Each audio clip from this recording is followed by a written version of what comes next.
ಅಖಾಡ weekend ಎಡಿಷನ್ಗೆ ಸ್ವಾಗತ. ನಾನು ಹರಿಪ್ರಸಾದ್. ಇವತ್ತಿನ ವೀಕೆಂಡ್ ಎಡಿಷನ್ನಲ್ಲಿ ಬಹಳ ಮುಖ್ಯವಾದಂಥ ವಿಚಾರದ ಬಗ್ಗೆ ಚರ್ಚೆಯನ್ನು ನಡೆಸ್ತಾ ಇದ್ದೀನಿ. ಒಕ್ಕಲಿಗ ಮತದ ಮೇಲೆ ಕಣ್ಣಿಟ್ಟುಕೊಂಡು, ಒಕ್ಕಲಿಗ ಸಮುದಾಯದ ವಿಚಾರಗಳ ಮೇಲೆ ಕಣ್ಣಿಟ್ಟುಕೊಂಡು ರಾಜಕೀಯವಾದಂತಹ ಜಿದ್ದಾಜಿದ್ದಿ ರಾಜ್ಯದಲ್ಲಿ ಬಹಳ ಜೋರಾಗಿ ನಡೀತಾ ಇದೆ. ಯಾರು ಒಕ್ಕಲಿಗರ ಪರ, ಯಾರು ಒಕ್ಕಲಿಗರ ವಿರೋಧಿಗಳು ಅನ್ನುವಂಥದ್ರ ಬಗ್ಗೆ ಉಪಮುಖ್ಯಮಂತ್ರಿ ಡಿ.ಕೆ. ಶಿವಕುಮಾರ್ ಅವರಿಂದ ಚರ್ಚೆ ಶುರುವಾಗಿ ಅದು ಪ್ರತಿಪಕ್ಷದಲ್ಲಿ ಇರುವಂತಹ ಪ್ರತಿಪಕ್ಷ ನಾಯಕ ಆರ್ ಅಶೋಕ್, ಮಾಜಿ ಉಪಮುಖ್ಯಮಂತ್ರಿ ಅಶ್ವಥ್ ನಾರಾಯಣ, ಮತ್ತೊಂದು ಕಡೆಯಲ್ಲಿ ಮಾಜಿ ಮುಖ್ಯಮಂತ್ರಿ ಎಚ್.ಡಿ. ಕುಮಾರಸ್ವಾಮಿ ಇಲ್ಲಿವರೆಗೂ ಕೂಡ ವಿಸ್ತರಣೆ ಆಗಿ ಹೋಗಿರುವಂಥದ್ದು.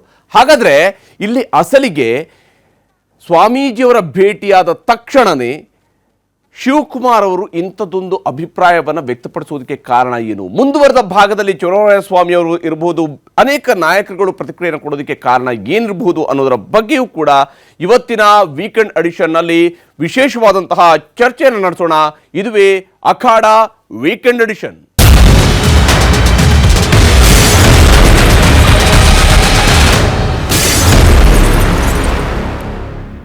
ಚರ್ಚೆಯನ್ನು ಆರಂಭಿಸೋದಕ್ಕಿಂತ ಮುಂಚಿತವಾಗಿ ನಾವು ಒಂದು ವರದಿಯನ್ನು ನೋಡೋಣ. ಯಾವ ಸ್ವರೂಪದಲ್ಲಿ ಇಲ್ಲಿ ನಾಯಕರ ನಡುವೆ ವಾಗ್ಯುದ್ಧ ನಡೆದಿದೆ.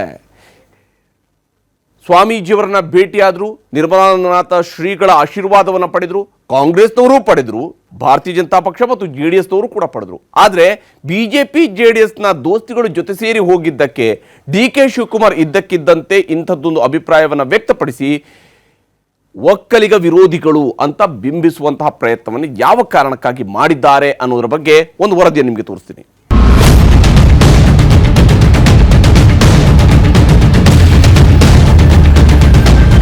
ಮೊನ್ನೆ ಆದಿಚುಂಚನಗಿರಿ ಜಾತ್ರೆ ಮುಗಿದಿತ್ತು. ಕುಮಾರಸ್ವಾಮಿ ಹಾರ್ಟ್ ಆಪರೇಷನ್ ಆಗಿತ್ತು. ಜಾತ್ರೆ ಮುಗಿದ ಮರುದಿನವೇ ಕುಮಾರಸ್ವಾಮಿ ಮನೆಗೆ ಬಂದಿದ್ರು ನಿರ್ಮಲಾನಂದನಾಥ ಸ್ವಾಮೀಜಿ. ಕುಮಾರಸ್ವಾಮಿ ಆರೋಗ್ಯ ವಿಚಾರಿಸಿ ಹೋದ 3 ದಿನಕ್ಕೆ ಕುಮಾರಸ್ವಾಮಿ ಮಠಕ್ಕೆ ಹೋಗಿ ಪೂಜೆ ಮಾಡಿ ಅಲ್ಲೂ ಶ್ರೀಗಳ ಆಶೀರ್ವಾದ ಪಡೆದು ಬಂದಿದ್ರು. ಅದಾಗುತ್ತಲೇ ಕಾಂಗ್ರೆಸ್ನ ಒಕ್ಕಲಿಗ ಅಭ್ಯರ್ಥಿಗಳು ಸಿಎಂ ಸಿದ್ದರಾಮಯ್ಯ ಸಹ ಬೆಂಗಳೂರಿನ ಶಾಖಾ ಮಠಕ್ಕೆ ಭೇಟಿ ನೀಡಿ ಶ್ರೀಗಳ ಆಶೀರ್ವಾದ ಪಡೆದಿದ್ರು. ಅದೆಲ್ಲವೂ ಆಗುತ್ತಲೇ ಮೈತ್ರಿ ಪಕ್ಷಗಳ ಘಟಾನುಘಟಿ ನಾಯಕರು, ಅಭ್ಯರ್ಥಿಗಳು ಮತ್ತೆ ನಿರ್ಮಲಾನಂದನಾಥ ಸ್ವಾಮೀಜಿ ಭೇಟಿ ಮಾಡಿ ಬಲ ಪ್ರದರ್ಶನ ಮಾಡಿದ್ರು.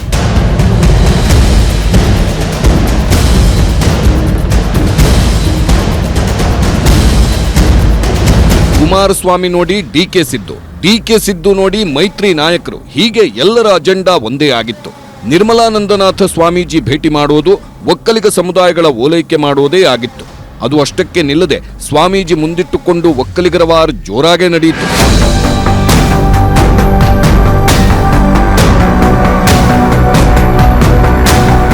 ಡಿ.ಕೆ. ವರ್ಸಸ್ ಎಚ್.ಡಿ.ಕೆ. ನಡುವೆ ರಾಜಕೀಯ ಸಮರ ಘೋಷಣೆಯಾಗಿದೆ. 1990ರ ದಶಕದಿಂದ 2018ರವರೆಗೆ ಮೊದಲ ಸುತ್ತಿನ ಸಮರ ನಾನಾ ಹಂತಗಳಲ್ಲಿ ಸಾಗಿತ್ತು. ಇದರಲ್ಲಿ ಇಬ್ಬರು ನಾಯಕರು ಪರಸ್ಪರ ಎದುರಾಳಿಗಳಾಗಿದ್ರು, ತೀರಾ ವೈಯಕ್ತಿಕ ಮಟ್ಟದಲ್ಲಿ ಜಗಳವಾಡಿದ್ರು. ಆದ್ರೀಗ 2ನೇ ಸುತ್ತಿನ ಸಮರಕ್ಕೂ ಮುಂಚೆ 14 ತಿಂಗಳ ಕಾಲ ಇವರಿಬ್ಬರು ಜೋಡೆತ್ತುಗಳಾಗಿದ್ರು. ಕುಮಾರಸ್ವಾಮಿ ಸರ್ಕಾರ ಉಳಿಸಲು ಎಲ್ಲಾ ಪ್ರಯತ್ನ ನಾನು ಮಾಡಿದ್ದೀನಿ ಎಂದು ತೋರಿಸಿಕೊಳ್ಳಲು ಮುಂಬೈಗೆ ಹೋಗಿ ಬಿಜೆಪಿಯವರು ಬಚ್ಚಿಟ್ಟಿದ್ದರು ಎನ್ನಲಾಗಿದ್ದ ಕಾಂಗ್ರೆಸ್ ಹಾಗೂ JDS ಶಾಸಕರ ಭೇಟಿಗೆ ಪ್ರಯತ್ನಿಸಿದ್ರು. ಹೋಟೆಲ್ನ ಹೊರಗೆಯೇ ಮಳೆಯ ನಡುವೆಯೂ ಕುಳಿತು ರಾಜಕೀಯವಾಗಿ ಸದ್ದು ಮಾಡಿದ್ರು.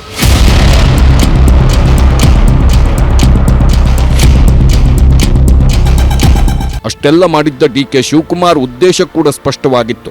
ಯಾವುದೇ ಕಾರಣಕ್ಕೂ ಇನ್ನು ಮುಂದೆ ಕುಮಾರಸ್ವಾಮಿ ತನ್ನ ವಿರುದ್ಧ ತಿರುಗಿ ಬಿದ್ದಾಗ ನನ್ನ ಸರ್ಕಾರ ಕೆಡವಿದರು ಎಂಬ ಆಪಾದನೆ ಮಾಡಲು ಅವಕಾಶ ಸಿಗಬಾರದು.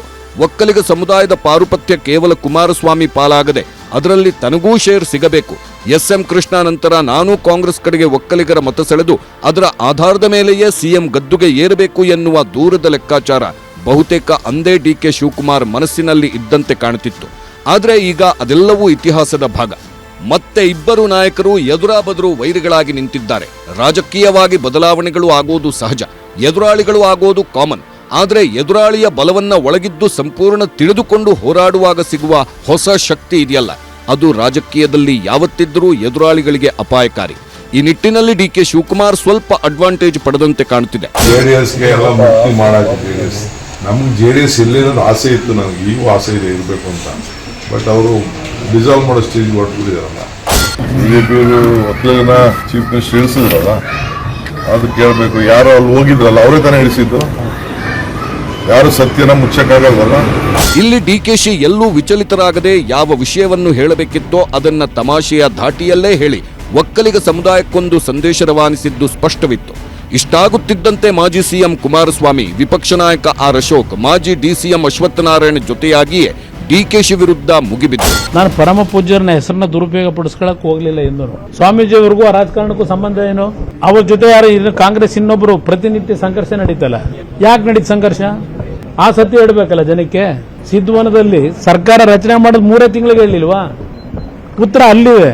ನಾನು ಪರಮ ಪೂಜ್ಯ ಸ್ವಾಮೀಜಿಯವ್ರನ್ನ ಕೇಳಬೇಕಾ? ಉತ್ತರ ಅವರೇ ಕೊಟ್ಕೊಂಡರಲ್ಲ ನಿಮ್ಮ ಮುಖ್ಯಮಂತ್ರಿ. ಈ ತರ ಮಠದ ಬಗ್ಗೆ, ಸ್ವಾಮೀಜಿ ಅವರ ಬಗ್ಗೆ ಅಗೌರವಾದಂಥ ಮಾತನ್ನು ಹೇಳುವಂಥದ್ದು ಅವರಿಗೆ ಮುಂದಿನ ದಿನಗಳಲ್ಲಿ ಒಳ್ಳೇದಾಗಲ್ಲ. ಅವ್ರಿಗೆ ಅದೊಂದು ಎಚ್ಚರಿಕೆಯಿಂದ ಮಠದ ಬಗ್ಗೆ ಮಾತಾಡ್ತೀವಿ. ಇದರ ಮುಂದುವರೆದ ಭಾಗವಾಗಿಯೇ ಚಲುವರಾಯಸ್ವಾಮಿ 2 ವಿಚಾರ ಪ್ರಸ್ತಾಪಿಸಿ ಕುಮಾರಸ್ವಾಮಿ ಅವರು ಒಕ್ಕಲಿಗ ಸಮುದಾಯಕ್ಕೆ ಅನ್ಯಾಯ ಮಾಡಿದ್ದಾರೆ ಎಂಬ ವಿಚಾರ ಪ್ರಸ್ತಾಪಿಸಿದ್ದಾರೆ. 2ನೇ ಮಠ ಹುಟ್ಟಾಕ್ತಾರೆ ಯಾರು? ಕೆಂಗೇರಿನಲ್ಲಿ ನಾನು ಜನತಾ ದಳದಲ್ಲೇ ಇದ್ದೆ. ಬಾಲಗಂಗಾಧರನಾಥ ಸ್ವಾಮೀಜಿಯ ವಿರುದ್ಧ 2ನೇ ಮಠವನ್ನು ಪ್ಯಾರಲಲ್ ಆಗಿ ಬೆಳೆಸಬೇಕು ಅಂತ ಮಾಡ್ತಾರೆ ಯಾರು? ಇದೇ ನಿರ್ಮಲಾನಂದ ಸ್ವಾಮೀಜಿಯವ್ರನ್ನ ಫೋನ್ ಟ್ಯಾಪ್ ಯಾರು ಮಾಡಿಸಿದ್ದು? ಮಾನ್ಯ ಕುಮಾರಸ್ವಾಮಿಯವರು ಮುಖ್ಯಮಂತ್ರಿ ಇದ್ದಾಗ ಇದೇ ನಿರ್ಮಲಾನಂದ ಸ್ವಾಮೀಜಿಯವರು ಫೋನ್ ಟ್ಯಾಪ್ ಮಾಡಿದ್ರಲ್ಲ, ಅದಕ್ಕಿಂತ ಬೇಕಾ? ಮತ್ತೊಂದೆಡೆ ಒಕ್ಕಲಿಗ ಮುಖ್ಯಮಂತ್ರಿಯನ್ನ ಕೆಡವಿದ ಆರೋಪಕ್ಕೆ ತಿರುಗೇಟು ನೀಡಿರುವ ಮಾಜಿ ಸಿಎಂ ಯಡಿಯೂರಪ್ಪ ಇಂತಹ ಆರೋಪಗಳು ಸರಿಯಲ್ಲ ಎಂದಿದ್ದಾರೆ. ಈ ರೀತಿ ಹೇಳಿಕೆಯನ್ನು ಕೊಡೋದ್ರಿಂದ ಶಿವಕುಮಾರ್ ಏನು ಸಾಧನೆ ಮಾಡದಂತ ಆಗೋದಿಲ್ಲ. ಅದು ಹೋಗಿ ಮಾತಾಡ್ಲಿ ಶಿವಕುಮಾರ್ ಹೋಗ್ಬಿಟ್ಟು, ನಾನು ಉತ್ತರ ಕೊಡೋಕ್ಕಾಗತ್ತ ಅದಕ್ಕೆ? ಶಿವಕುಮಾರ್ ಎಲ್ಲದರಲ್ಲೂ ಪ್ರವೀಣರಿರೋದ್ರಿಂದ ಅವರೇ ಹೋಗೋದ ಮಾತನ್ನ ಸ್ವಾಮೀಜಿಯವರ ಹತ್ರ ಕೇಳಿ. ಆದ್ರೆ ಯಡಿಯೂರಪ್ಪ ವಿರುದ್ಧ ಸದ್ಯ ಸಿಕ್ಕಾಪಟ್ಟೆ ಸಿಟ್ಟಿನಲ್ಲಿರುವ ಈಶ್ವರಪ್ಪ ಮಾತ್ರ ರಾಜಕೀಯದಲ್ಲಿ ತಮಗೆ ಸೆಟಲ್ಮೆಂಟ್ ಮಾಡ್ತೀನಿ ಅಂತ ಈ ಹಿಂದೆ ಹೇಳಿದ್ದ ಡಿಕೆ ಶಿವಕುಮಾರ್ ಮಾತಿಗೆ ಧ್ವನಿಗೂಡಿಸಿದ್ದು ವಿಶೇಷ. ಯಡಿಯೂರಪ್ಪ ಒಕ್ಕಲಿಗರ ವಿರೋಧಿ ಎಂಬ ಕಲ್ಲನ್ನ ಈಶ್ವರಪ್ಪ ಕೂಡ ಬಿಜೆಪಿಯ ಹಿರಿಯ ನಾಯಕನ ವಿರುದ್ಧ ಎಸೆದಿದ್ದಾರೆ.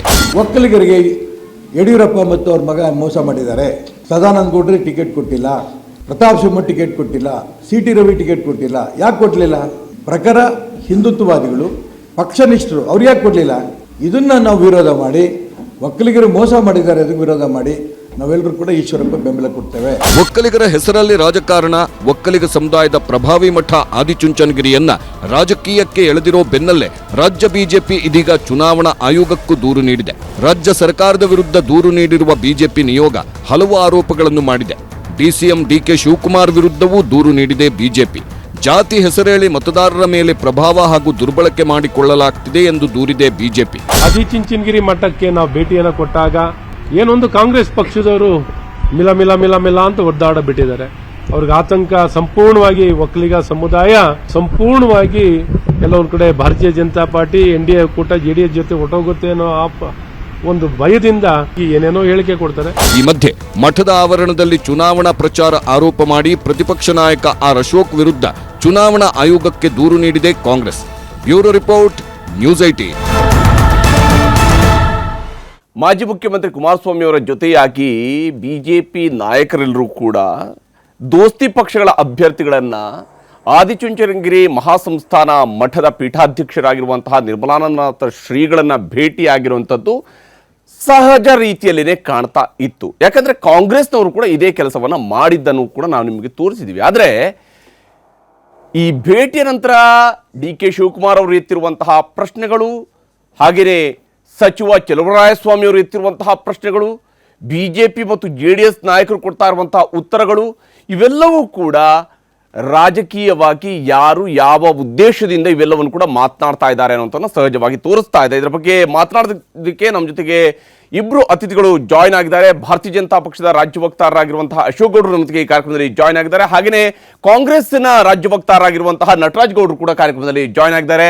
ಮತ್ತು ಈ ಅಖಾಡ ವೀಕೆಂಡ್ ಎಡಿಷನ್ಗೆ ಮತ್ತಷ್ಟು ಜೋಶ್ ತುಂಬೋದಕ್ಕಾಗಿ ಬಿಜೆಪಿ, ಕಾಂಗ್ರೆಸ್ ಹಾಗೂ ಆಮ್ ಆದ್ಮಿ ಪಕ್ಷದ ಕಾರ್ಯಕರ್ತರು ಕೂಡ ನಮ್ಮ ಜೊತೆಗೆ ಇಲ್ಲಿ ಜಾಯ್ನ್ ಆಗಿದ್ದಾರೆ. ಅವರ ಅಭಿಪ್ರಾಯವನ್ನು ಕೂಡ ಮುಂದಿನ ಹಂತದಲ್ಲಿ ನಾನು ಪಡ್ಕೊಳ್ತೀನಿ. ಈ ಒಂದು ವಿಚಾರಕ್ಕೆ ಸಂಬಂಧಪಟ್ಟಂತೆ ನಾನು ಚರ್ಚೆನ ಆರಂಭಿಸ್ತೀನಿ ಅಶೋಕ್ ಗೌಡ್ರ ಮೂಲಕವಾಗಿ. ಅಶೋಕ್ ಗೌಡ್ರೆ, ಯಾವ ಕಾರಣಕ್ಕಾಗಿ ದೋಸ್ತಿ ಪಕ್ಷಗಳ ಅಭ್ಯರ್ಥಿಗಳು ಹೋಗಿದ್ದು ಡಿ.ಕೆ. ಶಿವಕುಮಾರ್ ಅವರು ಇಂತಹ ಪ್ರಶ್ನೆಗಳನ್ನು ಎತ್ತೋದಿಕ್ಕೆ?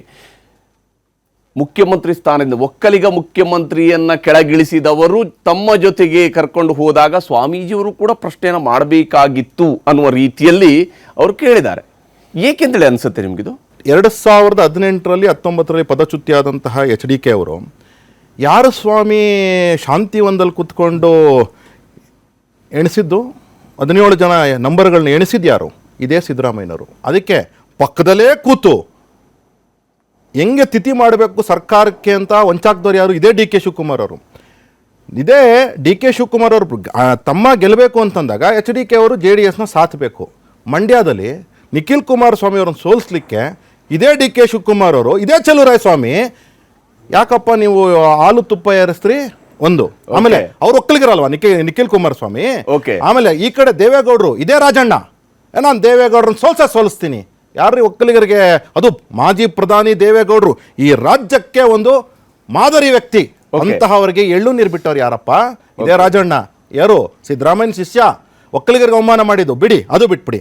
ಒಕ್ಕಲಿಗರಿಗೆ 1.5 ಕೋಟಿ ಇರ್ತಕ್ಕಂತಹ ಪಾಪ್ಯುಲೇಷನ್ನ ಉಪಜಾತಿಗಳು ಉಪಪಂಗಡಗಳಲ್ಲಿ ಹೊಡೆದು ಜಾತಿ ಗಣತಿನಲ್ಲಿ ನಮಗೆ ಮೋಸ ಮಾಡಿದಾರೆ ಯಾರು? ಅದು ಬಿಟ್ಬಿಡಿ.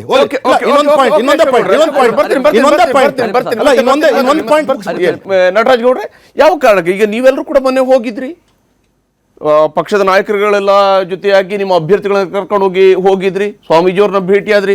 ನೀವೆಲ್ಲ ಹೋದ ನಂತರ ಮುಖ್ಯಮಂತ್ರಿಯವರು ಹೋಗಿ ಹಾರ ಹಾಕಿ ಬಂದ್ರು, ಆಶೀರ್ವಾದ ಪಡ್ಕೊಂಡು ಬಂದ್ರು ಸ್ವಾಮೀಜಿಯವ್ರದ್ದು. ಹೌದು, ಅವಾಗ ನಿಮ್ಗೇನು ಅನಿಸ್ಲಿಲ್ವಾ ಯಾಕೆ ಹೋಗೋದು, ಏನ್ ಸಂದೇಶ ಅಂತ? ಮಾನ್ಯ ಡಿ ಕೆ ಶಿವಕುಮಾರ್ ಅವರು ಬಾಂಬೆಯಲ್ಲಿ ರಸ್ತೆಯಲ್ಲಿ ಕುಳಿತು ಹೋರಾಟವನ್ನ ಮಾಡಿ ಯಾವ ಸರ್ಕಾರವನ್ನು ಉಳಿಸಲಿಕ್ಕೆ ಪ್ರಯತ್ನ ಮಾಡಿದ್ರು? ಯಾವ ಸರ್ಕಾರವನ್ನು ಉಳಿಸ್ಲಿಕ್ಕೆ ಪ್ರಯತ್ನ ಮಾಡಿದಂದ್ರೆ, ಯಾವ ಸರ್ಕಾರವನ್ನ ಬಿಜೆಪಿ ಆಪರೇಷನ್ ಕಮಲ ಮಾಡಿ ಕುದುರೆ ವ್ಯಾಪಾರ ಮಾಡಿ ದುಡ್ಡು ಕೊಟ್ಟು ಆಮಿಷ ಆಸೆಗಳನ್ನ ಕೊಟ್ಟು ಸರ್ಕಾರವನ್ನು ಉರುಳಿಸ್ತಾ ಇತ್ತೋ ಆ ಸರ್ಕಾರ ಉಳಿಸ್ಲಿಕ್ಕೆ ಹೋರಾಟ ಮಾಡಿದ್ದು. ಆ ಸರ್ಕಾರದ ಮುಖ್ಯಮಂತ್ರಿ ಯಾರಾಗಿದ್ರು? ಕುಮಾರಸ್ವಾಮಿ ಆಗಿದ್ರು. ಉಳಿಸಿದವ್ರು ಯಾರು? ಅದನ್ನು ಉರುಳಿಸಿದವ್ರು ಯಾರು? ಇದೇ ಆರ್ ಅಶೋಕ, ಅಶ್ವಥ್ ನಾರಾಯಣ, ಯಡಿಯೂರಪ್ಪನವರು. ಅವರ ಜೊತೆ ಮತ್ತೆ ನೀವು ಸಂಧಾನ ಮಾಡಿಕೊಂಡು ಯಾವಾಗ ಬಿಜೆಪಿ JDSನ ಯಾವತ್ತೂ ರಾಜಕೀಯ ಪಕ್ಷ ಅನ್ಕೊಂಡಿಲ್ಲ, ಒಂದು ಪ್ರಾದೇಶಿಕ ಪಕ್ಷ ಅನ್ಕೊಂಡಿಲ್ಲ, 3 ಜಿಲ್ಲೆಗಳ ಪಕ್ಷ. 3 ಜಿಲ್ಲೆಗಳ ಪಕ್ಷದ ಬಿಜೆಪಿ ಅವ್ರನ್ನ ಯಾವಾಗಲೂ ವ್ಯಂಗ್ಯ ಮಾಡ್ತಾ ಇತ್ತು. ಅಂಥವ್ರನ್ನ ಇವತ್ತು 3 ಜಿಲ್ಲೆಗಳ ಪಕ್ಷವನ್ನೇ ಮಾಡಿದ್ದಾರೆ. ಒಂದು. ಎರಡನೇದು, ಸದಾನಂದ ಗೌಡರನ್ನ ಮುಖ್ಯಮಂತ್ರಿಯಿಂದ ಕೆಳಗಿಳಿಸಿದವರು ಯಾರು? ಸದಾನಂದ ಗೌಡರು ಯಾವ ಸಮುದಾಯಕ್ಕೆ ಸೇರಿದವರು? ಸದಾನಂದ ಗೌಡರು ಕಣ್ಣೀರು ಹಾಕ್ಸಿದ್ಯಾರು? ಸದಾನಂದ ಗೌಡರು ಮುಖ್ಯಮಂತ್ರಿ ಕೆಳಗಿಳಿಸಿದ್ರು. ಕೇಂದ್ರ ಮಂತ್ರಿ ಆದಂಥವ್ರನ್ನ ಕೇಳ್ಕೊಂಡು ಬಂದು ಬರೀ ಸಂಸದರಾಗಿ ಉಳಿಸಿದ್ರು. ಈಗ ಅದಕ್ಕೂ ಇಲ್ಲ, ಅವ್ರಿಗೆ ಟಿಕೆಟ್ ಇಲ್ಲ. ಅವ್ರಿಗೆ ನಾನು ನೋವಾಗ್ತಾ ಇದೆ ಅಂತ ಹೇಳ್ತಾ ಇದ್ದಾರೆ. ಅರಣ್ಯ ರೋದನ ಸದಾನಂದ ಗೌಡರದು. ಅರಣ್ಯ ರೋದನ, ಅವ್ರಿಗೆ ಸಾಂತ್ವನ ಯೋಜನೆ ಒಂದು ಮಾಡಬೇಕಿದೆ ಈಗ ನಾವು. ಆ ಥರ ಪರಿಸ್ಥಿತಿ. ಪ್ರತಾಪ್ ಸಿಂಹ ಯಾವ ಸಮುದಾಯ? ಯಾಕೆ ಅವ್ನಿಗೆ ಟಿಕೆಟ್ ಕೊಟ್ಟಿದ್ದು? ಅವ್ರು ಆಲ್ರೆಡಿ ಮಾರ್ಗದರ್ಶಕ ಮಂಡಳಿಗೆ ಹೊಟ್ಟೋದ್ರ ಪ್ರತಾಪ್ ಸಿಂಹ. ಇನ್ನು ಚಿಕ್ಕೇಜ್ರಿ ಸುಮಲತಾ ಅಂಬರೀಶ್ ಗೌಡರ ಸೊಸೆ, ಗೌಡರ ಕುಟುಂಬದ ಸೊಸೆ. ಅವರ ಲೆಗಸಿಯನ್ನ ಹಾಳು ಮಾಡಿ ಅವರು ಸಿಟ್ಟಿಂಗ್ MP ನೀವು ಟಿಕೆಟ್ ಕೊಡ್ದಲ್ಲ ಯಾರು ಅವಮಾನ ಮಾಡಿ ಯಾರು ಕೂತ್ಕೋತಾ ಇರೋದು? ಬಿಜೆಪಿ ಏನ್ ಗೊತ್ತಾ? ಒಮ್ಮೆ ಲಿಂಗಾಯತರಿಗೆ ಅವಮಾನ ಮಾಡ್ತಾರೆ, ಯಡಿಯೂರಪ್ಪನವ್ರಿಗೂ ಕಣ್ಣೀರು ಹಾಕ್ತಾರೆ, ಜಗದೀಶ್ ಶೆಟ್ಟರ್ಗೂ ಕಣ್ಣೀರು ಹಾಕ್ತಾರೆ, ಬೊಮ್ಮಾಯಿಯವರು ತಿರಸ್ಕಾರ ಮಾಡ್ತಾರೆ. ಒಮ್ಮೆ ಒಕ್ಕಲಿಗರಿಗೆ ಅವಮಾನ ಮಾಡ್ತಾರೆ. ಬಿಜೆಪಿ, ನನ್ನ ಪ್ರಕಾರ ಬಿಜೆಪಿ ಅಲ್ಲ, ಇಲ್ಲಿ ಯಾವುದೋ ನಾಗಪುರದಲ್ಲಿ ಕುತ್ಕೊಂಡು, ಇಲ್ಲಿ ಇಶಾರದಲ್ಲಿ ಕುತ್ಕೊಂಡು, ಇಲ್ಲಿ ರಿಮೋಟಲ್ಲಿ ಆಟ ಆಡಿಸ್ತಾ ಇದ್ದಾರೆ ಅನ್ಸುತ್ತೆ. ನಾವೇನು ಹೇಳ್ತಾ ಇದೀವಿ ಅಂದ್ರೆ, ಕಾಂಗ್ರೆಸ್ ಮಾತ್ರ ದೇವೇಗೌಡರನ್ನು ಪ್ರಧಾನಮಂತ್ರಿ ಮಾಡ್ತು. 11 ತಿಂಗಳಾಗ್ಲಿ 13 ತಿಂಗಳು ದೇವೇಗೌಡರನ್ನು ಪ್ರಧಾನಮಂತ್ರಿ ಮಾಡ್ತು. ಕುಮಾರಸ್ವಾಮಿ ಅವ್ರಿಗೂ ಮುಖ್ಯಮಂತ್ರಿ ಮಾಡ್ತು. ಕುಮಾರಸ್ವಾಮಿ ಅವರು ಐಷಾರಾಮಿ ಹೋಟೆಲಲ್ಲಿ ಪಂಚತಾರಾ ಹೋಟೆಲ್ ಕುತ್ಕೊಂಡು ಸರ್ಕಾರ ಬೀಳ್ಲಿಕ್ಕೆ ಕಾರಣವಾದವರು ಅವರೇ. ಆಮೇಲೆ ಬಿಜೆಪಿ ಅವ್ರನ್ನ ಆಪರೇಷನ್ ಕಮಲ ಮಾಡಿ ಉಂಡಿಸ್ತು. ಮೊನ್ನೆ ಸಿದ್ದರಾಮಯ್ಯನವ್ರ ಮೇಲೆ ಇವರು ಆರೋಪ ಮಾಡೋದು ಸುಮ್ಮನೆ ಆರೋಪ ಮಾಡೋದಷ್ಟೇ. ಯಾಕಂದ್ರೆ ಇವರ ರಹಸ್ಯ ಗೊತ್ತಾಗಿದೆಯಲ್ಲ, ಆಪರೇಷನ್ ಕಮಲ ಗೊತ್ತಾಗಿದೆಯಲ್ಲ, ಸುಮ್ಮನೆ ಯಾರ ಮೇಲೆ ಗೂಬೆ ಗುಡ್ಸಕ್ಕೆ ಪ್ರಯತ್ನವನ್ನು ಮಾಡ್ತಾರೆ. ಅದು ಆಗೋದಿಲ್ಲ. ಕಾಂಗ್ರೆಸ್ ಮೊನ್ನೆ ಡಿ ಕೆ ಶಿವಕುಮಾರ್, ಕೆಂಗಲ್ ಹನುಮಂತ ಎಂದು ಹಿಡಿದು ಡಿ ಕೆ ಶಿವಕುಮಾರ್ ಅವ್ರಿಗೂ ಎಲ್ಲಾ ಸಮಯದಲ್ಲಿ ನಾಯಕತ್ವವನ್ನು ಕೊಡ್ತಾ ಇದೆ. SM ಕೃಷ್ಣ ಅವ್ರಿಗೆ ಯೂನಿಯನ್ ಮಿನಿಸ್ಟರ್ ಮಾಡಿದ್ರು. ಅವ್ರಿಗೆ ಏನಾದ್ರೆ ಇನ್ನೇನು 1-2 ಪೋಸ್ಟ್ ಮಾತ್ರ, ಪ್ರಧಾನಮಂತ್ರಿ ರಾಷ್ಟ್ರಪತಿ ಅವ್ರು ಸಿಕ್ಕಿರಲಿಲ್ಲ. ಬಿಜೆಪಿ ಕರ್ಕೊಂಡು ಹೋದ್ರು. ಏನು ಕೊಟ್ಟರು ಅವ್ರಿಗೆ? ನಮಗೆಲ್ಲ ಏನು ಗೊತ್ತಾಯ್ತು ಮಾಹಿತಿ ಅಂದ್ರೆ, ಉಪರಾಷ್ಟ್ರಪತಿ ಮಾಡ್ತಾರಂತೆ, ರಾಷ್ಟ್ರಪತಿ ಮಾಡ್ತಾರಂತೆ ಬಿಜೆಪಿನಲ್ಲಿ. ಏನು ಮಾಡಿದ್ರು? ಅವರ ಲೆಗಸಿಯನ್ನ, ಅವರ ರಾಜಕೀಯ ಏನು ಬದುಕಿತ್ತಲ್ಲ, ಮುಂದಿನ ಪೀಳಿಗೆಗೆ ನಾವು ಹೇಳ್ತಾ ಇದ್ವಿ, ಹೇಳ್ತಾ ಇದ್ವಿ ನಾವು. ಇವ್ರು SM ಕೃಷ್ಣ ಅವ್ರಿಗೆ ಕಾಂಗ್ರೆಸ್ ಅಲ್ಲಿ ಮುಖ್ಯಮಂತ್ರಿ ಆಗಿದ್ರು, ಯೂನಿಯನ್ ಮಿನಿಸ್ಟರ್ ಆಗಿದ್ರು ಅಂತ. ಈಗ ನಾವು ಹೇಳಂಗಿಲ್ಲ, ಅವರು ಹೇಳೋದಿಲ್ಲ. ಅವರ ಲೆಗಸಿಯನ್ನ ಹಾಳು ಮಾಡಿದ್ರು, ಅವ್ರನ್ನ ಕಡೆಗಣಿಸಿ ಮೂಲೆ ಗುಂಪು ಮಾಡಿದ್ರು. ಇದು ಬಿಜೆಪಿ ಮಾಡ್ತಾ ಇರೋದು. ಅವ್ರಿಗೆ ಯಾರು ಬಿಜೆಪಿಗೆ ಏರ್ಬೇಕಾಗಿರೋದು? ಕೆಂಪೇಗೌಡ ಬೇಕಾಗಿಲ್ಲ, ಕೆದಂಬಾಡಿ ರಾಮೇಗೌಡ ಬೇಕಾಗಿಲ್ಲ, ಗುಡ್ಡೆಮನೆ ಅಪ್ಪಯ್ಯಗೌಡ ಬೇಕಾಗಿಲ್ಲ. ಅವ್ರಿಗೆ ಬೇಕಾದ್ರು ಉರಿಗೌಡ, ನಂಜೇಗೌಡ. ಇಂಥದ್ದೇ ಬಿಜೆಪಿ ಕೆಪಾಸಿಟಿ. ಇದು ಬಿಟ್ರೆ ಒಕ್ಕಲಿಗರಿಗೆ ಸದಾ ಕಾಲದಲ್ಲಿ ಅವಮಾನ ಮಾಡ್ತಾರೆ. ಕರ್ನಾಟಕ ರಾಜ್ಯದಲ್ಲಿ ಈ 68 ವರ್ಷಗಳಲ್ಲಿ ತತ್ಸುಮಾರು ನೀವು 58 ವರ್ಷಗಳ ಆಡಳಿತ ಮಾಡಿದ್ದೀರಾ. ಒಕ್ಕಲಿಗರ ಅಭಿವೃದ್ಧಿ ನಿಗಮ, ಕೆಂಪೇಗೌಡರ ಅಭಿವೃದ್ಧಿ ನಿಗಮ ಮತ್ತು ಕೆಂಪೇಗೌಡರಿಗೆ ಒಂದು ದೊಡ್ಡ ಸ್ಟ್ಯಾಚ್ಯೂ, ಅದಾದ್ಮೇಲೆ ಕೆಂಪೇಗೌಡರ ಜನ್ಮಸ್ಥಳಗಳು ಮತ್ತು ಅವರ ಎಲ್ಲ ಸ್ಥಳಗಳನ್ನು ಸಹ ಅಭಿವೃದ್ಧಿ ಪಡಿಸ್ತಕ್ಕಂತಹದ್ದು. ಸುಮ್ಮನೆ ಇರ್ರಿ ಸಾಕು. ರೆಕಾರ್ಡ್ ತೆಗೆದು ನೋಡ್ರಿ. ಯಡಿಯೂರಪ್ಪ ಮಾಡಿದ್ದು 2016ರಲ್ಲಿ ನಾನೇ first member. I am the first member of the committee. I am the first member of the ಕೆಂಪೇಗೌಡರ ಹೆಸರನ್ನ ಒಕ್ಕಲಿಗರ ಸ್ಥಾನ ಮಾಡೋಣ ಪಟ್ಟಿದ್ದು ಯಡಿಯೂರಪ್ಪ. International ಇದೇನಾದ್ರೂ airport ಸುಳ್ಳಾದ್ರೆ ಗೆ- international ನಾನು airport ಗೆ- ಬಿಟ್ಬಿಡ್ತೇನ್ರಿ. ನಿಗಮ ಈಗ ಎರಡು ಅಂಶಗಳಿದೆ. ನೀವಿಬ್ರು ಕೂಡ ಎರಡು ಅಂಶವನ್ನ ಕನ್ಫ್ಯೂಸ್ ಮಾಡ್ಕೊಂಡಿದ್ರಿ. ಏರ್ಪೋರ್ಟ್ಗೆ ಹೆಸರಿಟ್ಟು ಕೆಂಪೇಗೌಡರ ನಾನು ಮುಗ್ಸಕ್ಕೆ ಹೆಸರಿನಲ್ಲಿರುವಂತಹ ಪ್ರಾಧಿಕಾರ ಒಂದು ಭಾಗ, ನಿಗಮ ಒಕ್ಕಲಿಗರ ಹೆಸರಿನಲ್ಲಿರುವಂತಹ ನಿಗಮ ಮತ್ತೊಂದು ಭಾಗ. ಇವೆರಡನ್ನು ನೀವು ಇದು ಮಾಡ್ಕೊಳ್ಬೇಡಿ. ಒಂದ್ ನಿಮಿಷ, ಹೌದು, ನಿಗಮ ಮಾಡಿರುವಂತದ್ದು ಬಿಜೆಪಿಯವರು ಇದ್ದಾಗ, ಪ್ರಾಧಿಕಾರ ಮಾಡಿದ್ದು ಕಾಂಗ್ರೆಸ್ ಅವರು ಇದ್ದಾಗ ಅನ್ನುವಂಥದ್ದು ರಾಜ್ಯದ ವಾಸ್ತವ ಅಷ್ಟೇ. ಇದೇ ರಾಮೇಗೌಡರಿಗೆ, ಇದೇ ಅಪ್ಪಯ್ಯಗೌಡರಿಗೆ ಯಾವತ್ತೂ ಸಹ ಸ್ವಾತಂತ್ರ್ಯ ಹೋರಾಟ ಲಿಸ್ಟಲ್ಲೂ ಸಹ ಇರಲಿಲ್ಲ. ಇದು ಕಾಂಗ್ರೆಸ್ನ ಇತಿಹಾಸ. ಯಡಿಯೂರಪ್ಪ ಅವ್ರು ಬಂದ ಮೇಲೆ 2009ರಲ್ಲಿ ರೆಕಗ್ನೈಸ್ ಮಾಡಿ ಅವ್ರಿಗೊಂದು ಪುತ್ಲಿಗಳನ್ನ ಅನಾವರಣ ಮಾಡ್ತಾರೆ. ಯಾಕೆ ನೀವು ಮಾಡಿರಲಿಲ್ಲ? 1947 ಹಿಡ್ಕೊಂಡು ಚರಿತ್ರೆ ಬರಿಬೇಕಾದ್ರೆ ದಯವಿಟ್ಟು ರಾಜಕೀಯ ನಾಯಕರುಗಳಿಗೆ, ನಾನು ಕೂಡ ಅದೇ ಭಾಗದಿಂದ ಬಂದಂತವನಾಗಿ ಹೇಳ್ತೀನಿ. ಅಮರ ಸುಳ್ಯದ ಕ್ರಾಂತಿ ಅಂತ ಹೇಳಿ 1997ರಲ್ಲಿ ಸುಳ್ಯದಲ್ಲಿ ಅದನ್ನ ಬಹಳ ದೊಡ್ಡ ಮಟ್ಟದಲ್ಲಿ ವಿಜೃಂಭಣೆಯಿಂದ ಆರಂಭಿಸಿದವರು ಜನಸಾಮಾನ್ಯರು, ಯಾವುದೇ ರಾಜಕೀಯ ಪಕ್ಷಗಳ ಅಲ್ಲ. ನೀವು ನಿಮ್ಮ ಕ್ರೆಡಿಟ್ ಗಳನ್ನ ತಗೊಳ್ಳಿ. ಆದ್ರೆ ನಮ್ಗೊಂದು ಖುಷಿ ಆಗುತ್ತೆ ಗೊತ್ತಾ, ಕನಿಷ್ಠ ಪಕ್ಷ ಅಪ್ಪಯ್ಯಗೌಡ್ರದ ಹೆಸರಾಗ್ಲಿ, ರಾಮಗೌಡರ ಹೆಸರಾಗ್ಲಿ ಇವತ್ತು ನೆನಪಾಗ್ತಿದೆಯಲ್ಲ, ಕೇಳಿ ನಮ್ಗೆ ಖುಷಿ ಆಗುತ್ತೆ ಅಷ್ಟೇ. ಬರ್ತೀನಿ. ನಾನು ಅದಕ್ಕೆ ಹೇಳೋದು, ನಾವು ಇತಿಹಾಸವನ್ನ ಜಾಸ್ತಿ ಹೋಗುದು ಬೇಡ. ನಮ್ ಈಗಿನ ಹರಿಪ್ರಸಾದ್ ಯಾಕೆ ಇಂಪಾರ್ಟೆಂಟ್ ಅಂದ್ರೆ 1967 ಅಲ್ಲಿ ಅವರು ಒಂದು ಪುಸ್ತಕ ಬರೀರಿ ಅಂತ ಹೇಳ್ತಾರೆ, ಇಂಡಿಯನ್ ಫ್ರೀಡಮ್ ಸ್ಟ್ರಗಲ್ ಬಗ್ಗೆ, ಮತ್ತೆ ಯಾರ್ಯಾರು ಪಾರ್ಟಿಸಿಪೇಟ್ ಮಾಡಿರು ಅಂತ. ಬಿಲೀವ್ ಮಿ ಆರ್ ನಾಟ್, ನೆನ್ನೆ ನಾನು ಪುಸ್ತಕದಲ್ಲಿ ಓದಿದ್ದೀನಿ, ಬೇಕಾ ಪುಸ್ತಕ ಬೇಕಾದ್ರೆ ನನ್ನ ಹತ್ರ ಇದೆ, ತೋರಿಸ್ತೇನೆ. ತತ್ಸುಮಾರು 47 ಲಕ್ಷನ ಗಾಬಲ್ ಮಾಡಿ ಒಂದೇ ₹1 ನಮ್ಮ ಕರ್ನಾಟಕದ ಅನೇಕ ಇತಿಹಾಸಕಾರರು ಯಾರ್ಯಾರು ಸ್ವಾತಂತ್ರ್ಯದಲ್ಲಿ ಭಾಗವಹಿಸಿದ್ರು ಅವ್ರ ಹೆಸರು ಬರ್ತಿರಲಿಲ್ಲ, ಈ ಇನ್ಕ್ಲೂಡಿಂಗ್ ಈ ಮಹಾನ್ ಭಾವರು ಸಹ. ಅಂದರೆ ನಮ್ಮ ಅದಕ್ಕೆ 2009ರಲ್ಲಿ ಯಡಿಯೂರಪ್ಪ ಅವರು ಮುಖ್ಯಮಂತ್ರಿ ಆದಮೇಲೆ ಇವ್ರಿಗೆ ಪುತ್ಲಿ ಅನಾವರಣ ಮಾಡೋರು. ಅಲ್ಲಿವರೆಗೂ ಕಾಂಗ್ರೆಸ್ಗೆ ಇವರಿಬ್ಬರು ಒಕ್ಕಲಿಗರು ಅಂತ ಟಾರ್ಗೆಟ್ ಮಾಡ್ಲಿಕ್ಕೋಸ್ಕರ ಇವ್ರನ್ನ ವಾಚ ಇಟ್ರ ನೀವು ಸ್ವಾತಂತ್ರ್ಯ ಹೋರಾಟಗಾರರಿಂದ. ಆಮೇಲೆ ಸದಾನಂದ ಗೌಡರ ಬಗ್ಗೆ ಮಾತಾಡ್ತಾರೆ. ಇದೇ ಲಾಸ್ಟ್ 104 ಬಿಜೆಪಿಗೆ ಬಂದಾಗ, 80 ಕಾಂಗ್ರೆಸ್ಗೆ ಬಂದಾಗ, 38 JDSಗೆ ಬಂದಾಗ ಇದೇ ಸ್ಟುಡಿಯೋದಲ್ಲಿ ಕೂತಿದ್ವಿ. ಕೆ ವೇಣುಗೋಪಾಲು ಒಂದು ತಂತ್ರ, ಗೋವಾದಲ್ಲಿ ಚುನಾವಣೆ ಸೋತಿದ್ರಲ್ಲ, ಸರ್ಕಾರ ಕಳ್ಕೊಂಡಿದ್ರಲ್ಲ, ಅದಕ್ಕೋಸ್ಕರ ಹೋಗಿ ಇದೇ ಸಿದ್ದರಾಮಯ್ಯ ದೇವೇಗೌಡರ ಬಗ್ಗೆ ಯಾವ್ಯಾವ ರೀತಿ ಮಾತಾಡಿದ್ದಾರೆ ಕರ್ನಾಟಕದ ಒಕ್ಕಲಿಗ ಜನತೆ ತಿಳ್ಕೊಂಡಿದೆ. ಕರ್ನಾಟಕದ ಒಕ್ಕಲಿಗರಿಗೆ ದೇವೇಗೌಡರಿಗೆ ಮಾತಾಡಿದಾಗ ನೀವು ಅವಮಾನ ಮಾಡಿರತಕ್ಕಂಥದ್ದು ನಮಗೆ ಗೊತ್ತಿದೆ, ಕೇಳಿಸ್ಕೊಂಡಿದ್ದೀವಿ ನಾವು ಕೇಳಿಸ್ಕೊಂಡಿದ್ದೀವಿ.